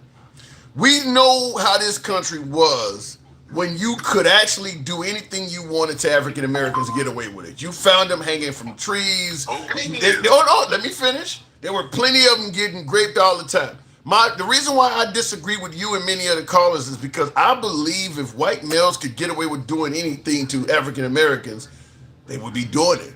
If they felt confident, they could get away with it, like you're saying, it would be happening considerably more than what the African American community is complaining about. Okay, it will be happening a lot. What that tells us is there's not really a lot of races, right? Now, the majority may be MAGA, but MAGA's only 37% or something like that of the Republican Party. That's what MAGA is. Yeah, but all you need is, if you got one or two people that really likes taking people out, that one, if they know they ain't gonna be no justice, you could have a Jeffrey Dahmer where one or two people got multiple bodies under them. So what you're saying is you don't know about all of these people's properties that they sold, then they found all of these bodies on there, right? Whether it be from the 1800s. We're not talking about 1800s. No, listen, let me finish. We're talking about generation upon generation that have been unaliving black folks and burying them on their land. These folks go missing. And now that they're selling their property and people are doing surveys, they're finding all of these bodies. That's what I'm telling you. What I'm telling you is just because you don't know that it's happening, don't mean that it ain't happening. Okay. Like MAGA reacts and tell you, come up and say, oh, just because we didn't see voter fraud don't mean it ain't happening. I'm saying the same thing, but on a more serious issue, which we're finding out that it's happening or it has happened with groups of white folks, especially in the South, after selling their land, they keep finding these bodies that ain't they people. So then why did Derek Chauvin and some of these cops go to jail? If you can just get away with it, why is he in jail? Because it was video. And you can get away with it though. No. He didn't get away with it because it was video. It was people actually telling him, hey man, get off his neck. It was citizens telling him, hey man, can't you see he ain't moving, man, get off of him. You do realize a lot of those citizens saying get off his neck were white, right? I don't care. What did I just say? We just found out that it ain't all of them, but it's a lot of them out there that have done it and got away with it. Just like I said, it don't matter which one you choose, whether I stand my ground like young Melo did, or whether I run like the young man did from the Chinese man. The outcome is almost basically the same. Tony Parker said it was too big to rig. He said it was too big to rig. Okay. Right. What Mac React said. So my whole point is this. Either way, the outcome is basically the same. One person may have to go to prison for the rest of their life or close to it, and the other person is unalive, and both parents are feeling the same anguish as if their child ain't there. Yeah, that's true. So again, whether you run like you're saying, hey man, it's two of them. It was two of them. It was two Asian men coming at that young man. He was running for his life. Still got unalive. Melo stood his ground. Guess what? Now his life is over in the sense that he got to go to prison or jail. It's the same goddamn outcome, Tim. And the reason is the only thing. But that goes exactly to what I just said about how staying your ground, even if you get away with it, can still be traumatizing. That Asian dude, he didn't know he was gonna get away with that. You got to think he paid tens of thousands in legal fees and all of that. Even if you win, understand your ground laws, you probably are affected for life. It probably ain't even safe for that dude to go back and operate that store either. Good, fuck him. He took a child's life. Fuck him. I feel the same way about him I do about Duke. Fuck him. I'm not arguing with that, but what I'm saying is this whole stand your ground shit. People do not understand that even if you stand your ground and win, there's still likely going to be lifelong consequences you're going to be dealing with for that. It is not that easy when you just go out and blast or shank somebody and you walk away free. There's going to be stuff following you forever. People need to realize that. Don't listen, Tim. The person that don't go to jail, all of that shit, you had to go through that. You made that choice, right? Just like Melo, he got to face prison because he made a choice. What I'm saying is, the Asian dude got off. Melo didn't.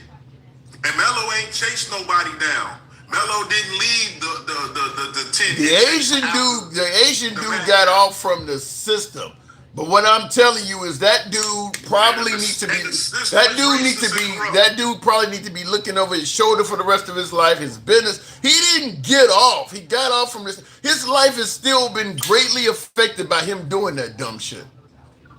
He should be in prison. I'm not defending what he did and saying he shouldn't be in prison. I don't know how the hell, other than maybe some racism, that he got away with that. But what I'm saying is, don't think that this dude just got away and he's sitting at home sipping on Mai Tais. His life he's going to pay a price for that. Listen, this is his third time, Tim. Fuck him. He don't care. It ain't bothering him. He's free. No, he's not. He ain't free. He can't just go driving through the fucking hood. He ain't free. There's a ton of places he can't go. So time out. So he can do it 2 times, right? He ain't free. He ain't free. So he can do it 2 times and be at the same location. You don't mean to tell me he ain't gonna do the same shit he been doing, which is live his fucking life like he did after the first 2 times? Would it surprise you if you heard somebody walked in this store and just blasted him? Would that surprise you? Guess what? After the first time, somebody should have did it. That's what I'm saying. He ain't. Well, this time it's been televised and people know about it. That dude ain't free. I ain't got. Listen, Tim. You trying to tell me something is like right now trying to tell Maggie React something. I ain't listening to that shit. Okay. Fuck him. I'm not disagreeing with you on the fuck him party. To me, he should be under the jail. Where you and I disagree is the claim that he's walking around free like nothing happened. No, that dude got to watch his fucking back. He is. And then if he goes back to the store and we find out something happened to him at his store, that's definitely proof that he don't give a fuck and he gonna stand his ground again and he gonna run out of the store and he gonna unalive one of our black babies again. Fuck him, Tim. You would be the first. And guess what? I wish I knew where that store was at because I want all the smoke. That's the point I'm making is he can't go to that store because there's a lot of sticks out there that feel the same way. Man, fuck him. And if the little Metcalf boy wasn't underage, I say fuck him too. We'll leave it at that. We'll end it at fuck you. When he unalived, I guess he was underage. I guess he was 17. He was 17. I don't even know. Both of them were 17. Okay, yeah. So being that he was underage, I ain't gonna do that. But if he was 18 or better, it should be a big fuck you. All right, we'll leave it at that. All right, Stick. Appreciate it. Thanks for the pushback as always. By the way, folks, tap the screen, get the likes on up to 90,000. What do we say? We are MAGA friendly. We don't block, ban, or censor. I understand this is a topic that MAGA and the left are going to have a totally different opinion on it. Black and white are going to have a totally different opinion on it, as you may see. But we do believe in free speech. We believe in criticism wherever it may lie. You can be critical of anybody on this program, including me, which I seem to be a whipping boy today because of my opinion on this. But that's what it's like to run a free speech show. If you favor free speech, open dialogue from all sides of the aisle, if you're currently watching us live on Instagram, Substack, TikTok, or Clapper, follow the program. We're here most weekdays. You happen to be watching us live on YouTube, give your boy a sub. Looking in the comments, there ain't no stand your ground when you bring a weapon in an unauthorized area. That's not true though, Doug. As they've been pointing out, one of the detectives testified that he was legally able to carry that knife on him. Now the school did not want him to. The school may have had a rule where you can't carry weapons on the school grounds, but that's not against the law. They could just trespass him and make a move. Just like there's a lot of 2A folks out there that will tell you, even especially in liberal cities, like Walmart has a sign on the door that says no firearms, and they be like, fuck that. I'm gonna carry my shit inside because I would rather be judged by 12 than carried by 6. There's a lot of folks who say screw the private, that's just a private business saying you can't carry a weapon. Whole lot of 2A people don't adhere to that.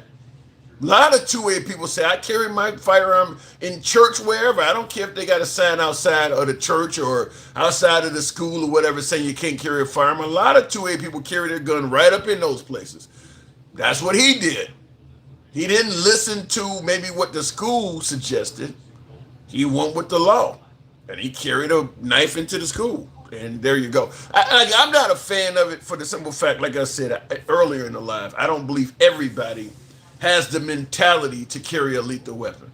I mean, we all know people who are hot-headed, people who, you ever see the movie Casino, Nicky, the character, I forget, Joe Pesci is his name in real life. There are plenty of people like that are in our world. Person like that has no business carrying anything lethal because it doesn't take much to make them snap. We all know people like that. And I just believe that some folks should not. To me, Austin Metcalf or Karmelo Anthony was a person like that. He could have avoided this. So could the deceased. Talking about Austin Metcalf, he too could have avoided it. But this guy could have avoided this. He didn't have to do this. You're dealing with two folks, at least two, the Austin Metcalf brothers or whatever. They're both bigger and stronger than you. And you decide to stand your ground because you know you have a lethal instrument on you. You don't have to do that. You could actually just say, fuck it, this sitting here ain't that important. As many of you folks are pointing out, these two big motherfuckers are about to fight me on the bleachers where I could get seriously hurt. Well, because he got a knife, he decides to stand there anyway. Everybody ain't meant to carry a weapon, in my opinion. I just think some folks don't know, anybody to me yelling, fuck around and find out, it just sound like you'd rather be on the blasting end of it. Great live, retired in the Philippines watching. Wow, you are worthy of a show in yourself. Something I've done and thought about doing again, going to other countries and living.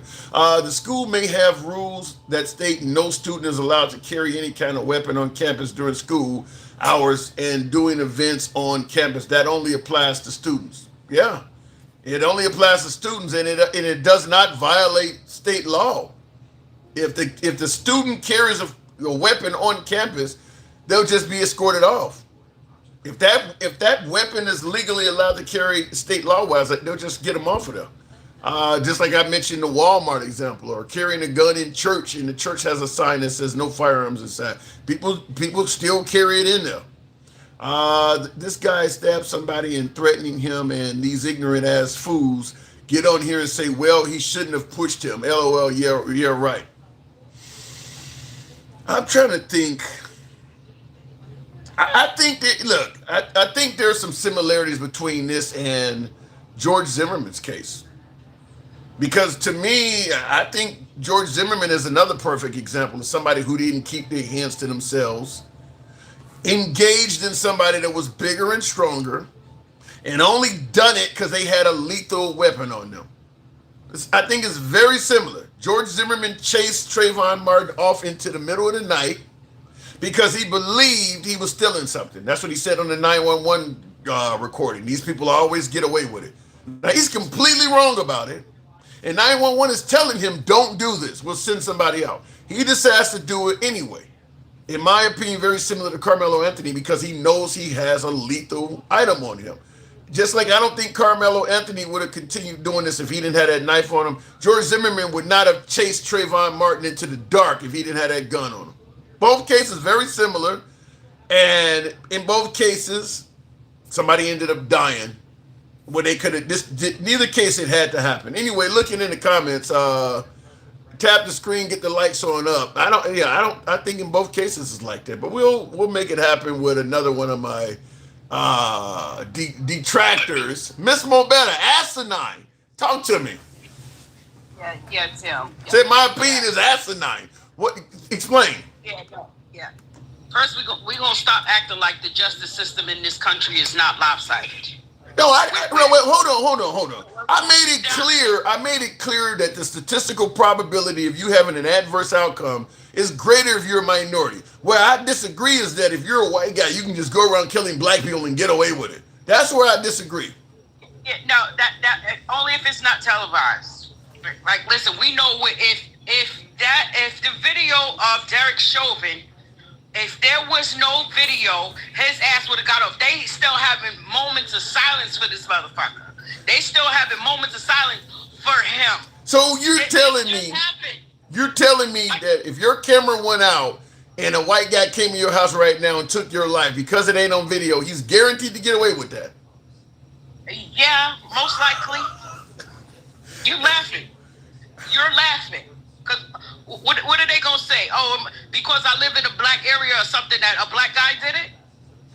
They don't do gumshoe work. They don't check for fingerprints and DNA. And they don't convict any white guy on that. They do sometimes. However, on to this case right here. So it was a school event, which wasn't on school property. It was a school event being held. They didn't put his brother on the stand. Ask yourself why not. They didn't put the brother on the stand. Mm-hmm. So why if this was on school, the school property has everything to do with school, why is he being tried as an adult? You're 17. You're going to get tried as an adult for most things you do that are major felonies at 17. That's kind of the norm. So they keep saying, so why, it's a school event. Why would he bring something why would he have a pocket knife or whatever, which the pocket knife was legal. They did the measurements and all kinds of stuff. It was legal. It wasn't illegal for him Some of this can be explained. Karmelo Anthony didn't take the stand, Miss Mobetta. Some of that could have been explained if he had took the stand and said that stuff. Well, that's what going to my next point. His defense team failed him. His defense team failed him. For whoever they chose or wherever they got him from, his defensive team failed him. Because there's plenty of arguments that that boy would not be going to prison. Okay, This is America. Number one. Number two, that's southern states. We already know that they have a whole different set of rules down there when it comes to people that look like us. The proof is in the numbers. Go check the stats, not just my opinion. How about this? Chi-Town23 in the comments said, asking the question everybody's asking over and over again. I want you to answer this. The question she asked is, or she or he asked is, why did he bring a pocket knife to attract me? Maybe the pocket knife was already in his bag. Who knows?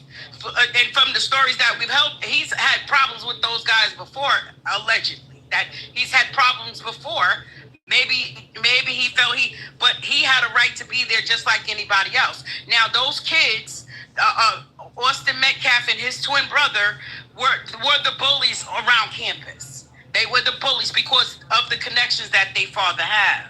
This is where the privilege, and I didn't say black or white, it was the privilege because his father is a sheriff or something like that, right? He's friends with the judge, the DA.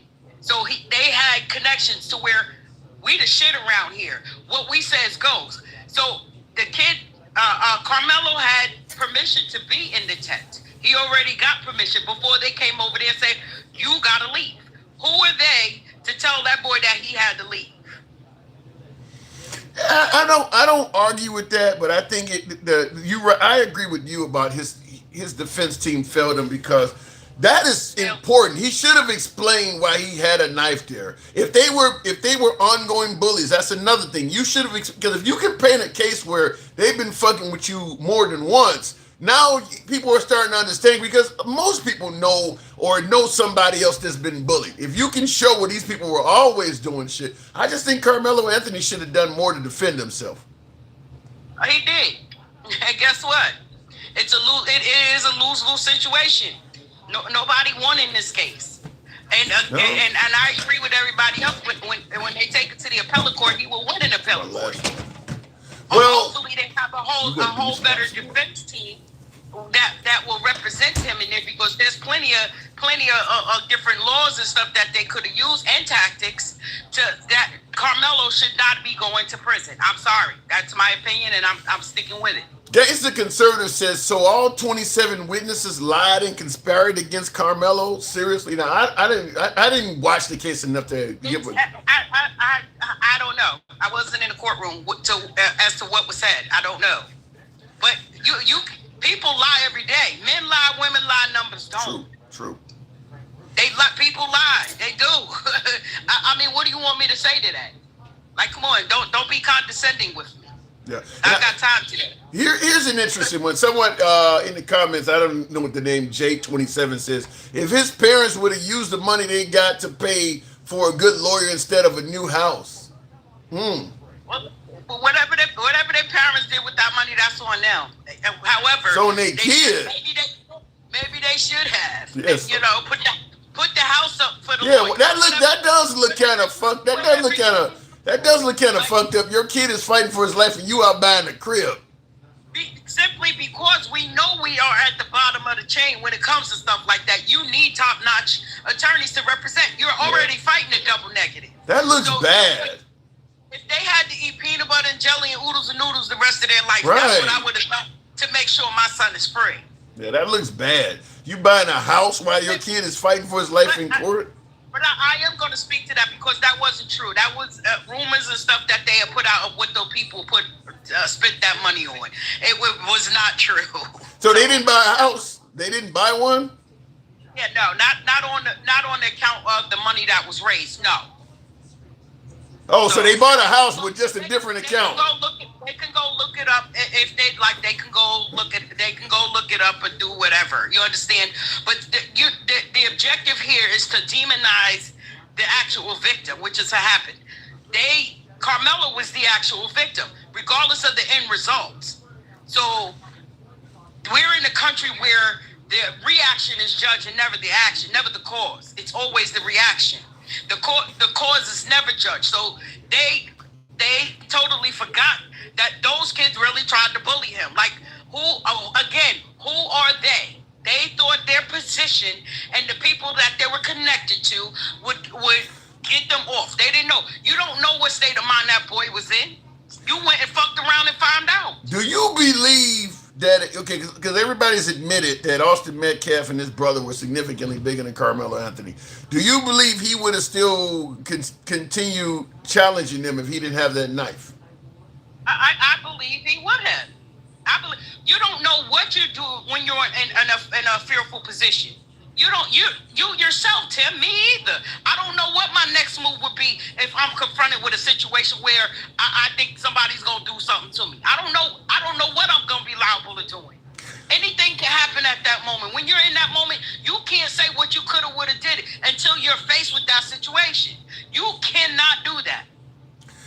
I think that this would have helped this case a little bit more if he had had it. And I hate to say it this way because I wouldn't want this to happen to me, but it would have helped this case more if he had at least some bruises on him. I mean, the fact that you don't kill somebody and you ain't been touched, that's what.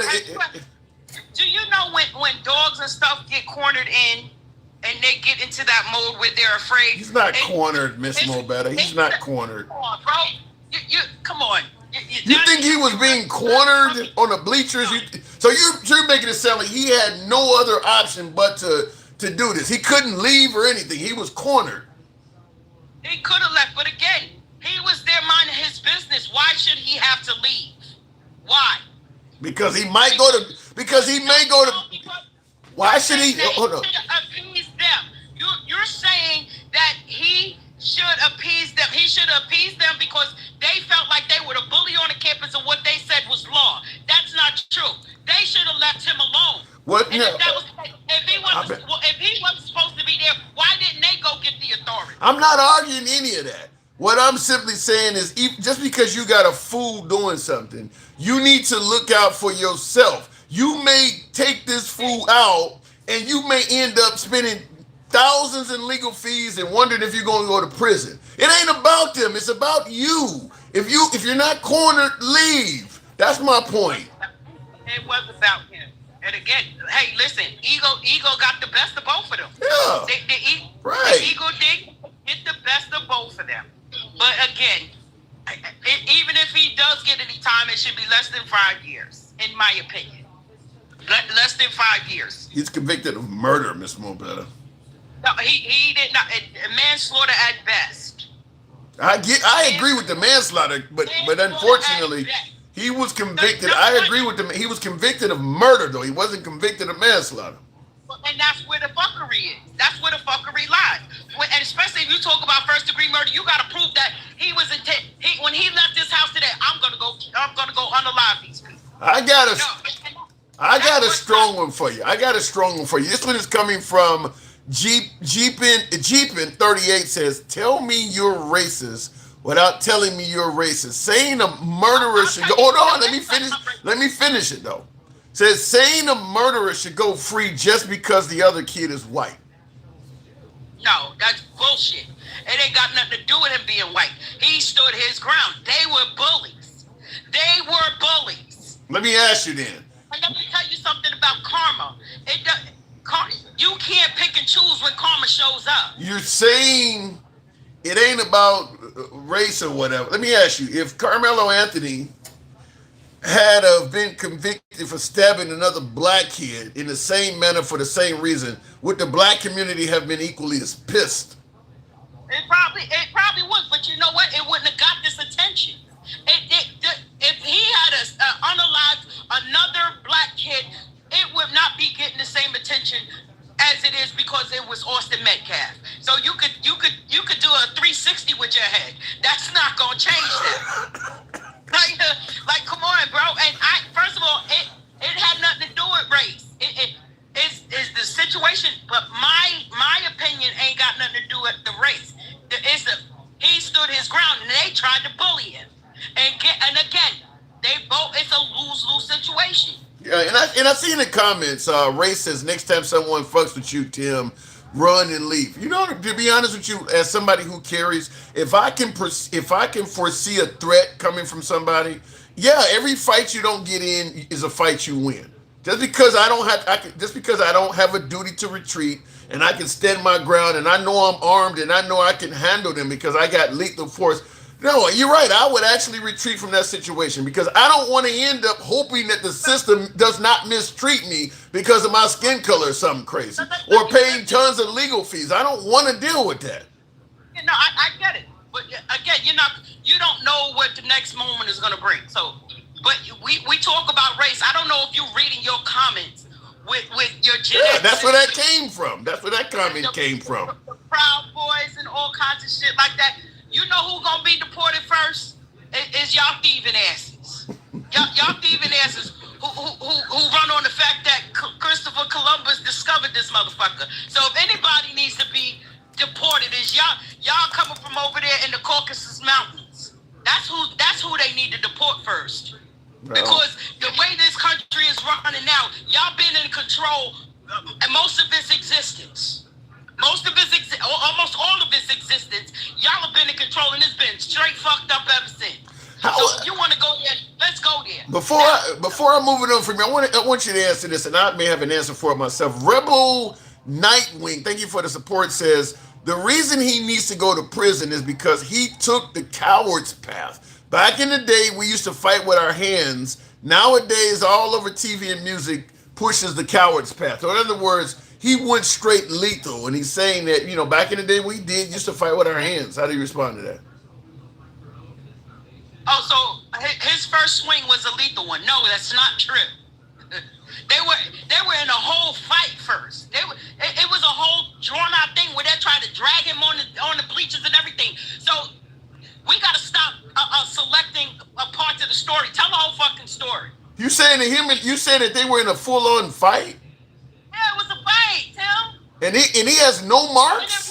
And it wasn't just him and his brothers. It was like four or five of them. Everybody in the comments are saying you're lying about that. They're saying it didn't go beyond a push. Okay, whatever. They shouldn't have touched him then.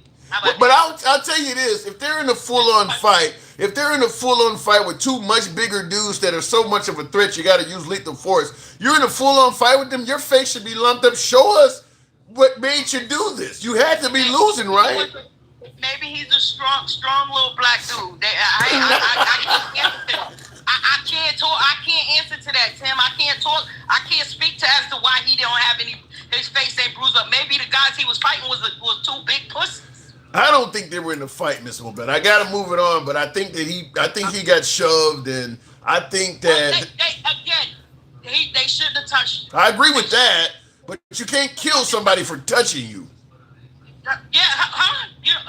Why is that kid dead then? Because the guy allegedly murdered him, says the system. Because he touched him. Yeah, he's dead because he was murdered, says the system. Last word to you. I got to move it on. They should have left him alone. Stop acting like they bully caught up with their ass. That's all that did. I agree with that 100%. Miss Mobetta, thank you very much. And like I said, I cannot say this strong enough. I cannot believe so many folks are in favor of this stand your ground shit. This is what happens with stand your ground. This is what happens when you let your ego and your possession of a lethal weapon take control and dictate your actions. Whether or not you're convicted or found innocent, you still have to pay tons of legal fees. You may sit in jail assuming you get bond or not. And you're going to certainly be wondering in your mind constantly that whole time, what happens if I get sentenced? What happens if I'm found guilty? My spouse, my kids, my fucking job, all my worldly possessions, my home, my car, all of that. You're wondering all of that. Even if you find, I mentioned Cal Rittenhouse. I mentioned George Zimmerman. They were found innocent. You think they didn't have all of those concerns? What happens if I'm convicted? What happens to, George Zimmerman had a woman and shit. I don't feel sorry for Zimmerman at all. I don't feel sorry for Cal Rittenhouse at all. To me, Cal Rittenhouse, even though I believe what Cal Rittenhouse did was an act of self-defense, once again, stupidity and ego put him in that situation. Just like in this case, two individuals, stupidity and ego, one's gone, one's on his way to prison potentially. Stupidity and ego put themselves in those situations. So I'm just simply saying this whole promotion of stand your ground, even if you got a way out, no, stay there and smoke them motherfuckers. No, I think it's stupid. Or fuck around and find out, depending on what race you're talking about. I think it's stupid. I really do. Tim, better yet, Gen X says, the fight you don't get in is the fight you win. Yeah, I agree with that 100%. This was absolutely avoidable by both parties involved. Absolutely avoidable. Both of them, Austin Metcalf and Karmelo Anthony. A federal building and a church, they are against the law. In the comments, your ego is a bad thing. Stand your ground unless you can get away. True. And I'll tell you this. It's one thing to have an ego. It's another thing to have an ego and a weapon. To me, you should be, I can't even get my words together, right? I guess what I'm trying to say is, your ego should get even less once you start carrying something lethal. If you normally have an ego, it should be even more submissive when you carry a firearm, because now you're bringing a gun or a knife or something lethal to every fight you get in. Every fight you get in, the minute you start losing, there's a good chance you may end up taking somebody's life. So you should even be less likely than the average person to get into something. You really should be trying to avoid shit because you got something lethal on you.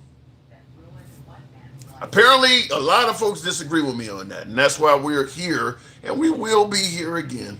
We will be here again. There will be another Stay Your Ground case in the future to talk about. It may have a racial tint to it like this one. It may not, but there will be more of these because folks keep thinking this way. Kenosha was crazy. City of Flame Antifa there. Kyle took care of it. Kyle didn't take care of shit. Kyle didn't take care of shit. Kyle Rittenhouse went there and got lucky he didn't lose his fucking life. The only reason Kyle Rittenhouse didn't lose his life is because dropkick guy with the skateboard missed him, and the other guy, bicep guy who was carrying a pistol, just decided not to shoot his ass. That's the only reason Kyle Rittenhouse is still with us. That dude with the pistol was only a few feet away from Kyle Rittenhouse. He could have took him out without a problem. Kyle Rittenhouse got lucky. He didn't take care of shit. He put himself in a dumbass predicament that I guarantee you he wouldn't do again. I guarantee you would not do that again. He got lucky. That's all that is. He didn't take care of nothing. I'm here to guard the properties. Get the fuck out of here. And just like the rest of these folks I'm talking about, he would not have done that if he didn't have that AR. He would. There's no way in hell he would have went there and did that without that firearm. He, just like Zimmerman, and unfortunately, looks like just like Karmelo Anthony, let the fact that they were carrying something lethal put them in a situation that they would have knew not to do if they didn't have those weapons on them. People don't understand there's a lot of responsibility to carry a weapon. It can cost you your freedom. Yep, Chi-Town, 100% agree with that. Two brothers in Carmelo, one died, and Hunter and Carmelo should be at fault for the whole thing. Just peacock shame. I don't know what you're going with that. Tap the screen. Help your boy with the hat and mustache. Get up to 110. Looking in the comments here, I want to make sure I didn't miss anybody. We'll go to Have Eaten. What does that say? On Clapper, we got a guest. What's up, man? Good evening. Now, you said you're in Texas, right? Well, I moved from Texas. I'm currently in Arizona, but I grew up in Texas. Okay. And I do have several personal experiences with Stand Your Ground laws. Okay. A family member of mine is currently serving a life term in prison because they thought they were justified in defending themselves outside. And because they had every option to walk the fuck away from the incident, they were charged with premeditated homicide. In the state of Texas, somebody walks up to you on the street and accosts you. If you have any opportunity to get away from that person without causing severe injury to yourself or others, that is your legal obligation. In Texas? Gun on somebody, just in Texas, yes. In any stand your ground state, you are taught when you are trained to have the gun that if you don't have to use the motherfucker, don't. Because exactly what you're saying is true. You have to prove the burden of it's the fucking burden of I can't remember what it is, but like you literally have to prove essentially without beyond a reasonable doubt that your life was in danger and that use of force was justified. Yeah. Regardless of if you think that somebody entered your car, you can shoot them. That's not how that works. If somebody entered your car and was aggressively coming at you, and you can prove that with marks on your body or your car being physically damaged, then yes, you can blow that motherfucker away. But if somebody walks up to you on the street and says, hey bro, I don't like you, and shoves you, and you have the option to go, fuck you, and turn around and leave, if your first instinct is to draw a gun and shoot that fucking person, you shouldn't have a weapon to begin with because you're an idiot. Yeah, I don't. Carry guns, carry Glock 9s. Don't even realize that a supersonic round will go straight through the person you're pissed at and right into their kids behind them. Yeah, so there's so many people who own guns but don't understand the subtleties to the laws, which is why gun control things are so vehemently screamed about. Is because every dumbass thinks they can go out and get a gun and just do whatever the fuck they want. Suddenly they're a big hard ass because they got a Glock in their fist. No, I agree with you 100%. Carmelo absolutely would not have taken on two big-ass white dudes in a disadvantaged situation had he not been armed. Yeah. And the fact that he was armed gave him that fucking bricked-up feeling of, oh, I can finally do something about this. And to touch on someone else's point from earlier, even if the kid was bullied, stabbing your fucking bully isn't the answer to that. Isn't the answer to that problem. Like, I don't know why the fuck so many people justify, I'm gonna murder this motherfucker. That's the solution. Killing somebody should never be the answer to a problem. Even if somebody, look at Gandhi. That motherfucker starved for years in his country. Did he ever harm anybody? No. He changed so many things. Did not once require a gun. Yeah, I mean... Everyone in America thinks because I got a gun, I can solve a problem now. No, because you got a gun, you are a problem now. Yeah. I applaud people like you that carry and understand what carrying is, and that the fact that you own a gun, you don't have to pull it on somebody. I mean, I'm gonna be honest with you. Hold on, hang on. I'm gonna be honest with you. It's not only am I in control of my ego, but there's stories like what happened to Karmelo Anthony. Even if I absolutely had to take somebody's life, I don't feel confident the system is gonna be reliable enough to see it my way. So I'm gonna try my best to avoid a deadly situation. I mean, there are plenty of people who are serving time that committed an act of self-defense. That happens all the time. Plenty of innocent people that were committing an act of self-defense, and the courts didn't see it that way, are serving time. Not at all. And the sad fact of our justice system is, yes, in the southern states, yes, in some states that are controlled by certain fucking political demographics, your skin tone is going to fuck you over 9 times out of 10. That's 100% going to happen. But there's also that judge that is 100% on your side no matter what happens. The divide comes in that all these news outlets only report on one aspect, and it whips people into a frenzy because they don't do outside research. They don't go out of their way to learn about the other people. I come from a mixed race family. I've dealt with both aspects of this shit. I've dealt with family members of mine going to prison because they were black, and family members of mine getting away with shit because they were white. Like I've definitely seen that the system is. But do you now? You're admitting you're admitting that the system is harder on people of color. But do you agree with some of my guests earlier saying that if you are a white male, you can just take the life of somebody black, and as long as it's not on camera, you're guaranteed to get away with it? Absolutely not. I don't think you as a human being can take the life of another human being and it not be recorded and you not be in trouble for it.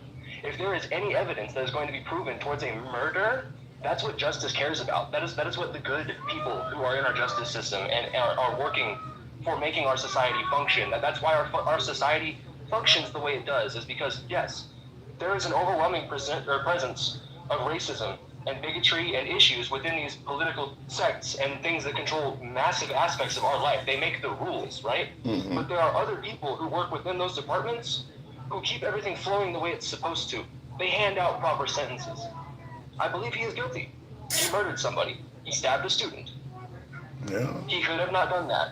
At the very least, it sounds horrific, and it sounds pussy as hell, but at the very least, he could have got punched in the face first. That's what I said. If he had some bruises on him. Further drive an incident to the point where he felt that he had to strike and he had to use lethal force. What's going to happen to this kid when he's released in 10 to 15 to 30 fucking years and somebody actually puts him in a position of pressure? What's his reaction going to be then? I'm going to stab every single fucking person. Well, but let me tell you something. It's interesting you would bring that up because where he is going, that's usually the weapon of choice while you're inside. So if people are going to push him and mess with him when he's inside, is he going to start stabbing prisoners? Because that's absolutely bullying and all of that. You're guaranteed to deal with that on the inside. Well, he's little. He's little. He's not a big dude. He's a young dude going to a very, very, very scary, very bad fucking place. Prisoners will go through one of two things when they go to prison. They'll either reform, which happens extremely rarely because our prison system fucking sucks, or they become repeat offenders. And they already have the tick of, well, now he's got an attempted murder charge on him. So now anytime he gets... No, you don't have attempted. He don't have attempted. He has murder. Well, then but even then, even if it was just attempted murder, even if it was a lesser charge, even if he had not killed this man, even if he had just caught an attempted murder charge, he is now going to be treated like a potential violent criminal for the rest of his entire existence. And that is not going to help him in our society. Yeah. I don't, like I said, who made simple mistakes thinking that they had stand their ground laws on their side, and they end up shooting somebody, they end up doing something stupid, and then they're stuck for 15 plus years with a bunch of violent, horrific people who thought their actions were also justified. breeds that mentality deeper and deeper into human beings. So speaking of that, what type of time do you believe he should get? Mandatory minimum. He's a young man. He did make a mistake, but he made a mistake that was based on his emotions. So the Mandatory minimum. But I believe mandatory minimum, eligible for parole in 10 years. The parole should also, this is something that our country doesn't do, but the parole should also come with mandatory counseling. He should have to go see a therapist. He should have to go find a way to function. Find a way to where if somebody walks up to him and he gets nervous, his first reaction isn't to gut somebody with a fucking knife. It's to maybe run away. Well, yeah, I mean, I think I can agree with most of that. The counseling probably will be that probably will be part of his program or whatever. He probably will get that mandatory minimum. I don't know what the mandatory minimum is though. I'd be curious to know what it is. I want to say for murder it's 15. It depends on the state. Wow. Ooh. Well, I mean, if that's what it is, shit, that's a long ass time. Well, he is super young though. For him, he'll be out before he's 40. So, I mean. And like I said, mandatory minimum, 10, eligible for parole. You should realistically only have to do a 10-year sentence. Yes, a child lost their life, but at the same time, just like it's been presented multiple times, both them boys put themselves in that situation. Yeah. They chose to accost him. I'm not saying that the white kids aren't in the fucking wrong here too. Kids in general, don't be dickheads to each other and you won't get stabbed in the stomach. Like, just treat each other with decorum and respect, coexist around one another, and don't react with violence as your first fucking answer and solution. That's just stupid in general. That's lesser evolved fucking thinking. Anybody who reacts immediately with something they don't understand or fear, like spiders or snakes. If your first instinct when seeing them is to kill them, it's because you don't understand them fundamentally and you are uncomfortable with trying to do so. The same principle applies to any race of human being, any creed of human being, any type of human being. We are all the same thing. You probably are the easiest caller I've had tonight. I gotta move it on. What is the name there? Half East. What did I say? Half-eaten corpse. Listen, you're welcome to come back on the show anytime. We're here most weeknights. We're on Instagram, Clapper, TikTok, Substack, and YouTube simultaneously. Appreciate you coming through, man. And I don't think you and I disagree on a lot with this one, so thank you. No problem at all. Appreciate it. All right, and moving on with the program, by the way, tap the screen. I'm going to ask you guys to do that. Get me on up to 115,000. Devo says that's bullshit. The bullshit. But what's the bullshit part, Devo? They spread his whole narrative about Zimmerman. That was just all bullshit. It wasn't true. There's nothing racist about Zimmerman. Bullshit. To me, Zimmerman absolutely was a racist. And then after you took somebody's life, you go post a gun you took his life with on eBay with a picture of Trayvon to let the buyers know you're buying the gun that killed Trayvon, with a bag of Skittles was on there as well. Fuck, that dude ain't racist. That dude was racist. The fact that he was on the phone with 911 saying these people always get away with it. Hey, Zimmerman was racist as hell. The idea that Zimmerman was not racist, I don't give. If somebody in the comments says Zimmerman was Hispanic, I don't give a fuck what he was. He didn't like black kids. I'll just leave it at that. He didn't like black kids. I don't care if he was black. He didn't like black kids. Zimmerman was racist as hell. And I don't even think that ain't even up for debate. His 911 call says it all. I hate it when they bring up Zimmerman. He wasn't white. Like I said, I don't care what his race is. You could be somebody who hates your own image in the mirror. Your race doesn't dictate whether or not you can be hateful or not. You can be. I don't think Clarence Thomas is a big fan of African Americans, to be honest with you. Got nothing to do with what your race is. I don't think Clarence Thomas would be very comfortable in the hood at all. I think he would be, if you took what was going on in the mind of Clarence Thomas, you wouldn't think a black man was saying it when he's around a bunch of black folks. Clarence Thomas is a perfect example of that. Except in the Zimmerman case, they couldn't get away with that in court because someone saw the whole thing. I don't know, but nobody saw anything. Zimmerman, to me, here's what I say. Because Zimmerman used the stand your ground thing. If you initiate contact, you shouldn't be able to use stand your ground. You shouldn't be. Zimmerman is chasing Trayvon Martin off into the middle of the night on the belief he's stealing something, which he's 100% wrong. And that's what we know because Trayvon is dead, so we don't know what his side is. But based on what we know, is Zimmerman's on the phone with 911 saying they're always getting away with shit, thinking that they're breaking into the condo complex. So he chases off after Trayvon. And listening to Zimmerman, somehow they ended up in a scuffle. Trayvon had some kind of brick or something was standing over him and was trying to beat him in the head with it, and he had to shoot him and kill him in self-defense. Here's the problem. This dude, this guy's just walking through the neighborhood, committing no crimes at all, and he sees you and he just picks up a brick and starts trying to kill you for no reason at all. That made zero sense to me. What I believe happened is he thought the guy was a criminal. He went after him, caught up to him, and started making demands. Citizens arrest, you ain't going nowhere. Let me see what's in your pockets, all this kind of shit. And Trayvon had the right to say, fuck off, who the hell are you? And at that point, Zimmerman was acting like he was some kind of cop or some shit. And that's when Trayvon probably started getting physical back with him.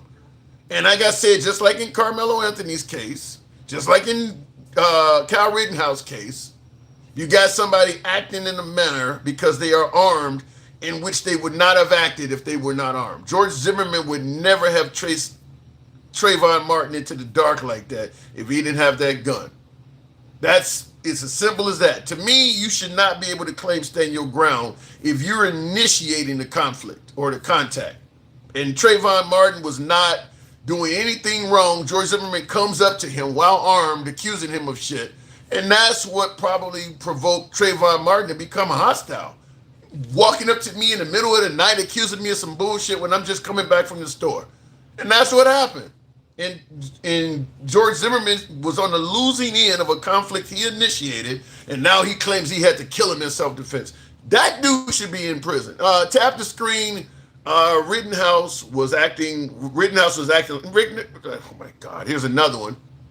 Somebody in the comments says Rittenhouse was acting as a medic, not on defense. Rittenhouse was not.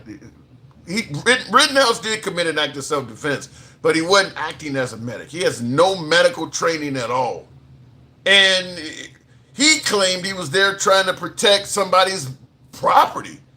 Then all of a sudden he turns into, he morphs into a medic. What are you, transgender medic? You're the property protector that also identifies as a medic or what? That whole situation was terrible. That dude just got lucky. That's all I can say about what the fuck is his name? Kyle Rittenhouse. He got lucky. We're not going to pretend like these racist people teaching people how to set up people to kill people, just like Chug keeps coming up. I don't have any defense for that. That, if you want to talk about a case of something that really looks like Black Lives does not matter, that whole corner store, whatever this Asian guy Chug did, that's a different case. To me, what happened with Karmelo Anthony and Austin Metcalf is nowhere near as egregious as what Chug did to that 14-year-old kid. I don't connect those two. Because in this case, to me, I believe Karmelo Anthony made some bad choices that cost him his life. That Chug case is not like that. I think in this case, Karmelo Anthony and Austin Metcalf both made some bad choices. And it caused one of them to get killed. It caused another one to now be dealing with the system. Chow, not Chug, yeah, Chow, love, Chow. Rittenhouse is innocent. There is footage. He was not the aggressor. I didn't say he was the aggressor. I said he committed an act of self-defense. I just said what he did was stupid. He put himself in the middle of what amounts to a war zone just because he happened to have an AR-15 on him. He did something. Guns can make people do dumb shit that they wouldn't do without the gun. Kyle Rittenhouse is not in Kenosha at that riot if he don't have that AR. He is not there. Let me go back to the box. We'll go to Pobel. Pobel is always friendly in the comments. Good evening, Pobel. Larry Love says he was looking for trouble. Talking about Kyle Rittenhouse.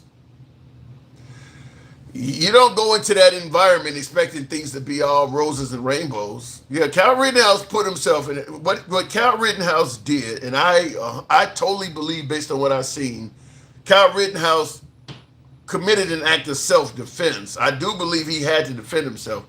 I don't believe he had to be there, is what I'm saying. For all I know, if what George Zimmerman said is true, George Zimmerman may have committed an act of self-defense, but he put himself in that situation. He didn't have to be there. Kyle Rittenhouse did not have to be there. He didn't have any property there. He wasn't there protecting family or anything. You just gonna volunteer to put yourself in a war zone to protect some other dude's property? And then the dude is in court testifying, I didn't even ask him to do that. Yeah, Kyle Rittenhouse felt empowered by that long rifle and put himself in a dangerous situation that almost cost him his life and almost cost him his freedom afterwards. East Side. Good evening. Kyle was in another state he didn't even... Yeah, everything about what Kyle Rittenhouse did was stupid. I guarantee Kyle Rittenhouse wouldn't do that again and probably would even admit, yeah, what I did was not smart. East Side, good evening. Hey, how you doing? I don't know on this one, man. You heard about the verdict?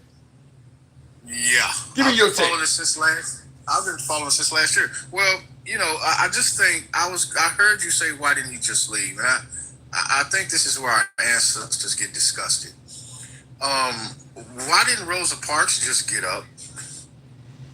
Why didn't she just get up instead of having people commute and they fixing lunches and they not catching the bus? Why didn't Rosa Parks just simply get up instead of that white man having to yell, having to stop the bus? Why didn't Rosa Parks simply just get up and all of this stuff would have been avoided? Why didn't them black kids that sat at that restaurant and got that food thrown on them, and they told them, they said, well, all you got to do is get up and get out. Why did they sit there? So based on what you're saying, if Rosa Parks had a knife in her purse, she should have shanked the cop because she didn't want to get up. Here's the big picture. She stayed there and didn't have a knife. See, that's the big picture. See, I'm sick and tired of being sick and tired. If Karmelo Anthony had did what you're talking about, notice when Rosa Parks and the sit-ins during the MLK eras, none of them decided if they try to make us leave this restaurant, we gonna kill these motherfuckers. All of them did it in a non-violent way. Carmelo Anthony decided to murder the people that were fucking with him. If Martin Luther King, hold on. If Martin Luther King, wait a minute. I'll give you plenty of time. If Martin Luther King or Rosa Parks that you mentioned, if they had took the Carmelo Anthony's route, they wouldn't be Rosa Parks and Carmelo Anthony. They were that you coming from at that time. For one, you talk about a docile type mind state of people that who was violent at that time. Black people. Shit. That's all they knew was to hum and sing and stand together and to come out with they get dogs sick on them. They got hit with fire hoses. They got hit with batons. So what do they know? Right? And Rod in the comments is right. They would be Nat Turner. Yep, they would be Nat Turner if they had done that. That is true. Same outcome with Nat Turner. Go ahead. But they did do that. They did use fire hoses. They did sick dogs. They did. No. That ain't what I'm saying. What I'm saying is if you're facing insurmountable odds, sometimes it's better to not let your ego put you in a bad situation. That's what I'm saying. Okay, now let's go to the case in law. Let's go to, because I'm trying to figure out how much of this are you basing on feelings or how much of this is you understand and comprehend the law. A lot of it is on feelings. I'll admit a lot of it is on feelings. Okay, great. So let's try to get to the law. So I'm gonna just give you Jordan versus the state of Texas. The court emphasized you can defend against apparent danger as reasonably perceived, not only actual danger. Do you understand that? Yeah, I understand that. But you also got to convince a jury that your perception of this great danger was legitimate, was reasonable. And here we go. The courts have held over and over again. I cannot tell somebody what they believe danger is in a situation. So you wait, hold on. So you're telling me, let's say for instance, I'm married to a chick, I'm 6'6". Let's say I'm married 300 pounds. I'm married to a Jada Pinkett or something. Or Ronda Rousey or something. Let's take Ronda Rousey. She can fight. And I go ahead and plunge a blade in her chest because I'm telling the courts, my perception was she was a grave danger to me. They're not going to buy that. They're not going to buy that. Well, technically, that you would be incorrect because we have footage of Ronda Rousey still not gonna and buy her it. abilities and capabilities of the things that she's able to do. So now we're going to turn to you, and we're going to say, well, 6'6", 305, what do you do? You couldn't How many leave. fights have you even been in? You couldn't get out. What do You you know couldn't. about- You couldn't get out of there. Wait a minute. What do you know about a grappling technique? It's Ronda Rousey. It doesn't matter. But we know. Listen. We know what Ronda Rousey is. She literally trains every day. She has the title. Her face can still be caved in. Yes. We saw Amanda Nunes kick her in the face and she fell down. I don't care what grappling technique she know. It becomes reasonable. It would become reasonable then that I can understand why you, the person that has to deal with this, I can understand then why you in your head may have formed some type of opinion or analysis that says I'm not coming out of here a winner. Look, if a guy my size, no, it's not gonna happen. If a guy my size is married to a trained fighter like Ronda Rousey, and I actually plunge a knife in her chest, I do not agree with you that the courts are going to say, yeah, she's trained. We understand why you saw it as a threat. I mean, big as I'm significantly larger than her. But that's the thing. That's not how it goes. It's all, we have to dig into what tell me what we know about Karmelo. How much of a fighter is Karmelo Anthony? How many fights has he been in? You don't know How much that. has he trained? Here's what we do know about Austin Hunter. He took jiu-jitsu. He's got pictures posted with AR-15s. He's also Greco wrestle, and he plays football, and he works out. That's what we do know. Okay. So when it's the law. You know what? Daniel Covington, his mother works for a law firm in New York. His daddy is the principal at one of the schools here in Lexington. His son jumped out. Daniel Covington was 6'3", about 235. He did triathlon stuff. Okay. So he's built. His 235 is 235 muscle, solid. He went to the University of Louisville. He gets into it with a white boy. The white boy says, "Nigga, you ain't gonna do nothing." Daniel said, "What you call me?" He said, "Nigga, you ain't gonna do nothing to me." Daniel jumps out, goes in. The white boy pulls out the pistol. Boom, boom, boom. Guess what? Self-defense. Daniel never laid a hand on him. He didn't even get to. See how it works? Because he perceived. That's what the law. There's the there's the letter of law, and then there's the color of law, as described by Clarence Thomas. And I heard you talk about that. Now I don't like Clarence Thomas either, but the man is technically brilliant, and that's what he deals with, the color of law. And that's when you take the circumstances. It's not about reading Penal Code 9.0-3. It's about taking the law and able to put it all together. Well, my point is simple. My point is simple. You cannot trust the law to always do what you think or even what it should do. Therefore, do not this unnecessary or this optional stand your ground shit. I can't endorse it. But here's what you're doing, and here's what you're saying. You're not saying, and this is what you need to say when you say that, because this is what it really is. When you're black, the law's not going to do for you said that. What it does. I have said that. You said that? Yes. Because that's all I'm hearing is, I wouldn't. No, I made it clear. I said this.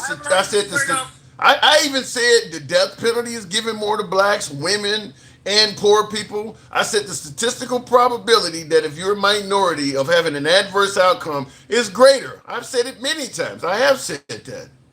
Okay. And so in saying that, what is the point of any of it then? Why are we, as black people, even dealing with these people? Why are our kids going to Division I college programs? That's Go a to good, the HBCU. because they're pursuing money. Because they're pursuing wealth. Yeah. Well, here's the catch. Once the number ones go to, if they start going, Nike and them's coming. That's a different argument. That's a different argument. I don't disagree with you. I didn't want to go down there, but I was just saying. Yeah, I don't disagree with you. I agree. I heard Quinn earlier. Our kids are not safe around white men and white children. I don't believe that. I do. That's why I'm saying what I'm saying. He's right because they're manipulative. They're manipulative. They are a. You know how many African Americans that went to that's crazy. You know how many African Americans that went to all white schools and universities in all white towns, and nothing happened to them. Yeah, but I think it's time to stop. It's just time. Like it's the. What do you mean by not safe? Because like he said, like Quinn was saying, our kids are not safe because it can be, they manipulate shit so bad that where That's you're crazy. now child, you Cyrus, the man got ran down 100. The little youngster got ran down 130 yards, and they said, oh, he had a strap. But you didn't know that when you ran him down 130 yards. So that shouldn't even be in place. Yeah, but you're using that one case with Chow or whatever the hell his name is. You guys are using that case as if an Asian can pop a young African American in any city or state in America and have the same outcome what he had in that case. I mean, sometimes you do encounter a racist judge or a racist jury. That ain't guaranteed to happen, and he could do that anywhere in America. How about this? If you are a black man in South Carolina, this is what you face. How about that? Is that cool? How many black people live in South Carolina that have to understand that that's their reality? So you believe that any white man or Asian in that case, that's look at Texas. But wait a minute, but so let me make sure you agree with my other guest. Do you believe that a white person can take the life of a black person, and as long as it's not on camera, they're guaranteed to get away with it? Yes. That is crazy. 5.321 seconds, tenths of a second, Superman flash speed. Yes. Wow. I said it before you even said it. That's what I'm talking about. That is crazy. Yeah. We're not safe around. There's no safe. You constantly have to keep your head on a swivel. I don't care how cool they are. You constantly got to keep your head on a swivel.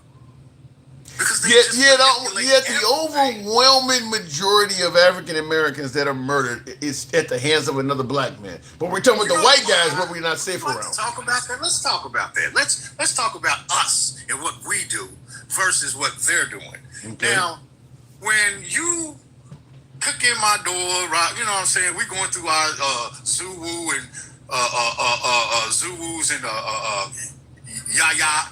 Don't wait. Before you keep in mind, I do differentiate between white men and the cops. If you go to the cops, now I'm more on your side. We're talking about citizens, though.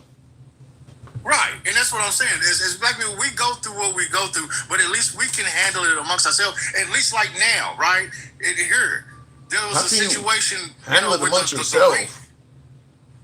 What do you mean we can handle it amongst ourselves? Our neighborhoods, there are plenty of black neighborhoods where there are no white men in sight, and they're some of the most dangerous neighborhoods you can be in for black people. But wait a minute. Wait a minute. Just pause. Okay. What I'm saying is that amongst ourselves, right? There's a situation where at that time between 2017 and 19, where the pew-pews was going way up, right? Mm-hmm. But that's because of situational things that was going on. You got my man, I'm going to get yours, you got him, and now retaliation. It kept going back and forth, but now it's done came to a point where everybody said, okay, you know what? Look, you stay over there, I'm going to stay here. We took our losses, you take your losses, and now you see the rates going down.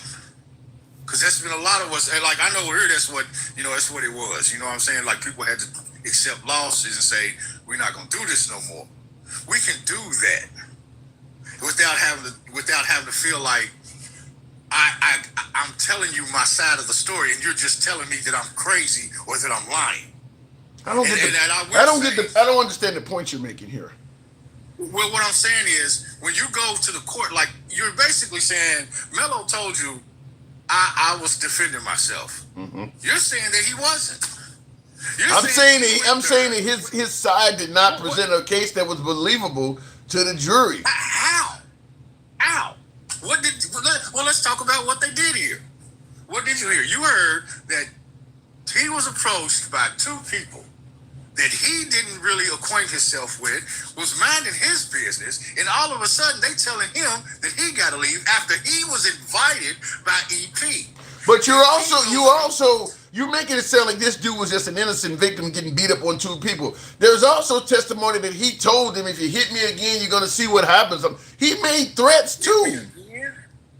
Hit me again. Or if you punch me or something, if you push me, he got pushed and he said if you punch me or something to the point where he made a threat to them as well. Now you're saying that's a threat. So FAFO is a threat. Yeah, it really is. Okay, and so shit, keep on playing with me. You're gonna see. All of them are threats now. All of a sudden in 2026, them are threats. Well, let me put it this way.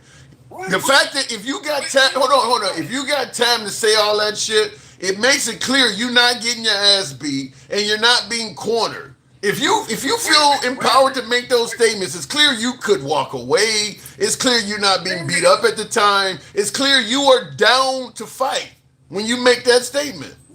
Yeah, I'm telling you, leave me the fuck alone, because that's all I ever remember. I'm 49. I was born in 1977. All I remember is that was the way for you to tell a motherfucker, all right now, don't fuck with me, leave me alone. It still is. When did it become a threat? The point I'm trying to make with you is it's pretty clear based on those words that he got into an optional conflict. He was okay with the he's staring the conflict in the face and making it clear that I'm willing to go where this conflict goes. He got into an optional conflict. Carmelo got to be the bitch? Why does Carmelo got to be the bitch and just adhere to what Austin says? The dead guy should have also done it. But the dead guy didn't. That's the point. That's the why dead guy decided, I'm going to show you who runs this. When I say get up and go, it means you have to go. Now, why should I adhere to that? Because you don't want to be like this. As what did the black sheep say? You can get with this or you can get with that. You don't want to adhere to what they. So now you're in this situation. What does the law say? If I believe I am in imminent danger, that's what the law says. You got to present your case beyond a reasonable doubt. Okay, so that doesn't matter. Okay. No, it does matter. It does matter, but you got to present your claim that you were in an imminent bodily harm threat at that level. You got to present your case beyond a reasonable doubt. He failed to do that. And the whole point of self-defense is defending yourself. So why didn't Carmelo get on the stand? Because how can anybody else tell my story better than me? I agree with you 100% there. That I do agree with. I'm angry. When I read that, I got so angry. But you do realize George Zimmerman did take the stand. Am I wrong? George Zimmerman is a murderer. I think in George Zimmerman's case, the courts overcharged him. I don't think he should have been charged with murder one because I don't think it was premeditated. Just like in this case, this guy was not a murder one kind of guy. To me, that's why some folks are saying he's going to win on appeal because they overcharged him as well. I think both of those cases. Go. Yeah, and you always, if self-defense, because it's only your story. Because you notice Hunter didn't take the stand. See, dummies in the chat, in the chat, they thinking, man, he knew he would convict himself. No, but let me ask you something. Is it possible you could think somebody's trying to really harm you and be wrong? I mean, if you perceive that me or somebody else is really about to pose great bodily harm to you, is it guaranteed that you're going to be right about that? Because he didn't get hit. He don't have any marks on him or anything. He did this before any harm was done to him at all. But I'm free from prosecution from someone that I have not harmed. I don't need to be prosecuted by anyone. Well, he's not somebody who have not harmed somebody. He murdered somebody. He did kill somebody. No. Let's go to you're talking about because you got to go to the mind state of right then and there. I'm saying shouldn't be prosecuted. You know, if somebody's I don't know why you believe that. I believe. I don't know why you believe. Cops. Hold on. I'll tell you something. Police officers have been prosecuted because they thought a danger existed that didn't. There are cops that have Amar Diallo, whatever, or not. What was his name? The guy that was in the car with his wife or his girlfriend and the baby was in the back, and they thought he was reaching in the glove compartment for it. I mean, cops make a mistake and perceive crime or perceive threats that don't exist, and they get in trouble with it. He did nothing happen to him. What happened to him? He got sentenced. I don't know what happened to him, but I know the family ended up having to be paid out a lot of money behind that. Let's go back. Yeah, they got the okay. Let's go back to South Carolina again. Remember when the cop flamed the dude in the back that was running away from him, and his he did 20 years. He's doing 20 years for that. Who is the cop? The cop that shot that guy in the back a bunch of times. Yeah, he got 20 years for that. He did get 20. I thought he beat it, but did he initially beat it though? No, he got. Well, I don't know what initially he got 20 for that. Oh, I didn't know that. Yeah, okay, he got 20 for that. The thing was, I feared for my life. Well, but the video makes it. You can clearly see this is a heavy-set guy running, and he's getting shot in the back like 7 or 8 times. And the cop didn't do nothing but just kind of just stood there, peacefully took out his pistol and shot this guy in the back a bunch of times. There's no way you're gonna get a fear for your life out of that. He got 20 for that. Okay, good. So but the point I'm making is simple. You got to be able to illustrate or orate why you saying you felt for your life, and you showing up to court with not a mark on you, and you're saying that you felt for your life. They didn't have no weapons or anything. But again, and this goes to what the Jordan versus the state of Texas. You know, it emphasized you can defend against apparent danger as reasonably perceived, not only the actual danger. Yeah, but you got to be able to present a case of why you perceive that threat. Yeah. You're right. Now you're right. And but the other witness testified that they formed a U shape around Karmelo. They formed like a U shape. They all got upset. Karmelo was still sitting down. That's on the defense witness testimony. Although I feel like they should have put Karmelo on the stand to corroborate that. I'll tell you what's really hurt. I'll tell you what's really hurting him. I gotta move it on, but I'll tell you what's really hurting him. The fact that nobody threw a punch, he don't have a mark on him at all, and he's saying, "I thought these people were going to kill me," which is why I asked you. There are people, just like police officers do it all the time. There are people who perceive very lethal threats, and they are wrong about that. I told you, Daniel Covington. You know. Yeah, and Karmelo Anthony may be one of those too. It's Karmelo. That I believe, from what I know, with the examiner, the medical examiner report, that he was over top of him and he fell into the night. I don't think it was a. Oh no! Really? I'm trying to picture. Yeah, oh no! He fell into the knife. No, because he's coming towards him. Like it's one thing. To like say okay, hold on. Real quick, I gotta move it on. Real quick, state your case. I think this is crazy, but go ahead, real quick. Okay. Well, never mind. All right. I just feel like, we are. He had a way out. I'll leave it at that. He had a way out. Appreciate it, Eastside though. He had a way out. That's it to me. Like I said, people perceive lethal lethal threats that may include great bodily harm. People wrongfully perceive or believe they're in grave danger all the time. People do get it wrong. So if you get it wrong, you don't get to still, kill somebody because, well, I thought I was, that's kind of what the cops sometimes do get away with. Well, all they got to say is, I was in fear for my life. But if the video or something shows that you had no reason to believe that, you're probably not going to get away with it. And as a citizen, the level of accountability is even higher than it is with cops. I had a chick fall on my dick once at Super 8. He was going in that direction with that. We thought, oh, really? He fell on the knife up. I think it was a freak accident. I don't think he knew he was going to jab him in the heart, says Bass Boogie. I think he probably could have done I think Karmelo Anthony could have been just as effective if he just brandished that knife. Because I feel fairly confident that Austin Metcalf and his brother and the rest of them didn't know he had the knife. It sounds like Karmelo Anthony basically said, you're going to fuck around and find out. And when he came up with the knife, he was using it already. So I think if he had a brandished the knife, they would have probably stopped fucking with him. I don't know. This didn't have to happen. I really think there are plenty of errors. There's a comedy of errors here. Both sides fucked up. Both sides did. And the East Side, yeah, the idea that Carmelo Anthony didn't testify, I don't know if this coming back to bite him, but to me, there's a lot of unanswered questions. If he's being bullied by them consistently, I think that makes a better case for Carmelo Anthony, where you can show they were fucking with me in class, or last Sunday we had a game they were fucking. I mean, you can show a consistent case of it. That's one thing. But if it looks like y'all just had a skirmish this one time and you hauled off and killed the guy, not so much.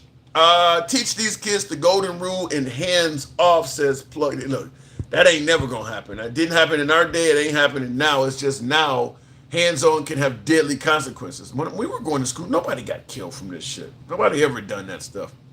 You never heard anybody take things to lethality based on a fight. And there were kids who did really get fucked up in fights. Some people really did get their ass genuinely beat, stitches and everything. Nobody ever came back with their dad's 22 or something and came back blasted. That stuff didn't happen when we were, Gen X generation. We didn't do that crazy shit. Y'all sound like Klansmen. We're not safe around them. Good grief, says we the rappy. I don't buy into that. I just don't buy into that. Listen, there's a lot of middle class and upscale African Americans that have moved into white neighborhoods, and the way they make it sound, they're safer there than they were in the hood where they came from. Look, I mean, how many times have you heard stuff like people say like folks like Tupac or Biggie, like you making all that money, you can't keep hanging around those same folks. They're not saying Tupac was wrong to keep hanging around white people. They're talking about you should have knew to stop hanging around that crowd. I don't believe that you're not safe around white people. I just totally disagree with that, because there's literally millions of examples out there. Millions of it. Now, I don't believe you're safe hoping the justice system is fair to you. I'll agree with that. But you're going to tell me that, and I've had a lot of guests say this tonight, that a Caucasian can kill an African American, and as long as it ain't on video, they are guaranteed. I made sure I threw that word in there. Guaranteed to get away with it. A lot of guests said yes. That is flat out false. There's not been a single case on First 48 of a Caucasian taking the life of a black person. Just good old old-fashioned detective work. There's a lot of cases that are solved that have nothing to do with being caught on video. Fingerprints, DNA, eyewitness testimony. No white person has ever killed a black person that got convicted that way, huh? Always has to be on video. You can state and agree that in 2026 racism is still real without taking it to some insane level, such as saying that a white person is guaranteed to be able to kill blacks and get away with it. I do not believe that. I do not believe that. That's true, Tim. They will never publicly admit or acknowledge that. Step 1, don't carry concealed weapons to high school event. Step 2, don't get into fights while carrying concealed weapons. Step 3, don't stab somebody. There is a step 4 in there. Don't fuck with other people, which would be delivered to the deceased as well. Because while I don't favor anything Karmelo Anthony did to address this threat, there was some actions from the other side. This is not a case where Austin Metcalf and his brother and all of them were just sitting there and this dude just came up shanking people. No, they were fucking with him. There was some back and forth. Both of these parties could have backed off at any time. If Karmelo Anthony leaves, this doesn't happen. If Austin Metcalf does not tell this man where he can and can't sit on property that is not his, Austin Metcalf is still here today. Both of these men did things to put themselves in that predicament. One is dealing with the justice system, the other one is in the ground. They've been killing blacks for centuries, Tim. Why can't you admit that? Because that's not the era we're in now. You want me to say, you want me to try to make it sound like there's no difference between 2026 and 1926? By the way, Stick the Ruler came on the show before and did say that. Said we have made no progress since 1926. But it is what it is. Let me go back to the show. Tap the screen. Help you boy out with the hat and mustache. TikTok cap goes. Maybe I've been on too long. Maybe that's what it is. Because some of you folks are. But no, the idea for folks to try to indicate we've made no progress. I've had people say that. No progress since 1926. You can agree that racism still is real without going, into this ridiculous era of there's no progress been made in the last 100 years. I think that's where you could lose a lot of credibility saying crazy shit like that. Racism will always be alive. You just got to get down with who you get down with and fuck all the haters. It ain't that easy, Moach man. Black Wall Street is a perfect example where you say get down with who you get down with and fuck all the haters. That's what Black Wall Street did. They're treating us like shit. We're going to develop our own stuff. Fuck all the haters. They came into their neighborhood because they were jealous of how successful they were getting and burned all this shit down and killed hundreds of people. So if we, I'm going to say this flat out, just like you're seeing with Venezuela and Cuba and other countries. If we figure out a way to be successful in our own right, they're going to figure out zoning and laws and things like that to stop that. Because if the minority community in America figures out a way to be successful, it's going to hurt the sales and financial success of the majority community. And because the majority community controls the laws in government, they're going to start passing laws to prevent you from doing certain things.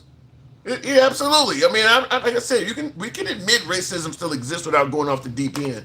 But yeah, if African Americans started saying there's too many racist white folks out here, so we're gonna start doing our own shit. We'll start exporting goods to certain countries. They're gonna start saying, well, you can't. They'll pass a law you can't export with these certain. You're getting too fucking rich. They are going to do stuff to you. That will happen. I don't believe for a second that would not happen. What happened with Black Wall Street would absolutely happen again today if you had a group doing stuff like that. I absolutely believe that. Karmelo should have worn a body cam. Should have just left. Period. Should have just left. I feel sympathy for both families. They both lost. True. Actually, Austin Metcalf's family lost significantly more than Karmelo Anthony. Karmelo Anthony will get out. And he won't be my age when he gets out. Karmelo Anthony will get out and remain a free man probably for the remaining 30, 40 years of his life or more. He will get out. He's not going to spend the rest of his life in jail for this. Austin Metcalf ain't ever coming back. So Austin Metcalf their family lost out more in this. So it is what it is. There will be a day when this is behind Karmelo Anthony. It just ain't no time soon. Yeah, we have to keep putting our heads down and walk away. What happened to the blue suit, white shirt, and red tie? He fell asleep at a Knicks game. I'll go ahead and leave it at that. Some of you guys have gotten lazy, all of that shit, and you know how the program works. It is your boy Tim, the handsome liberal. Feel free to subscribe, support the program or follow the program if you're watching us on TikTok, Instagram, Substack, or Clapper. Give us a sub if you're watching us on YouTube. I want to make sure I didn't. Rest in peace, Stacey King. Yeah, that's sad. That is real sad. The announcer that used to call the Bulls games, excellent guy. I mean, he was obviously part of the Jordan era as well. I think he got 3 rings, but yeah, that was real sad to hear Stacey King passed away. The names, the nicknames he had, the jokes he had. He called games in a way that ain't gonna be replaced by the Bulls anytime soon. They're not gonna be able to replace that guy. He was just a unique sports announcer. It's just real sad. That was one that's a cutting onions moment, to be honest with you, when I heard about that. No one was talking about racism 10 years ago. Trump came in the office and everybody went stupid. Are you fucking crazy? Nobody was talking about racism in 2016. The right was claiming that Obama brought racism back. Plenty of people were. What do you mean nobody was complaining about racism in 2016? You got to be crazy with that one. Alter Ego, appreciate you with the galaxy. Thank you very much. Anyhow, nobody was talking about racism. I can't believe you said something like that.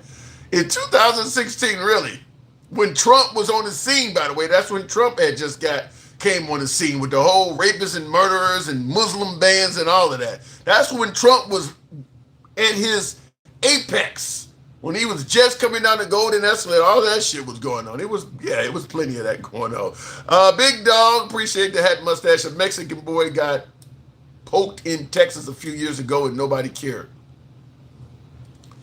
And thank you, Alter Ego. You make your boy feel loved when you support the program like this. He says it make you want to feel wanted. Thank you very much, because we don't always see that. So thank you, Alter Ego. It's your boy Tim the Handsome Number. You guys have a good night. Hopefully this guy, we will hear more about this. There will be an appeal.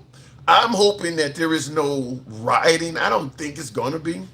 This isn't George Floyd, or this is not a case of, not even the child case to me is more riot worthy. I don't know how you could chase somebody that ain't even stealing out of your store, well over 100 yards the length of a football field down the street and pop a 14-year-old kid in the back and be found not guilty.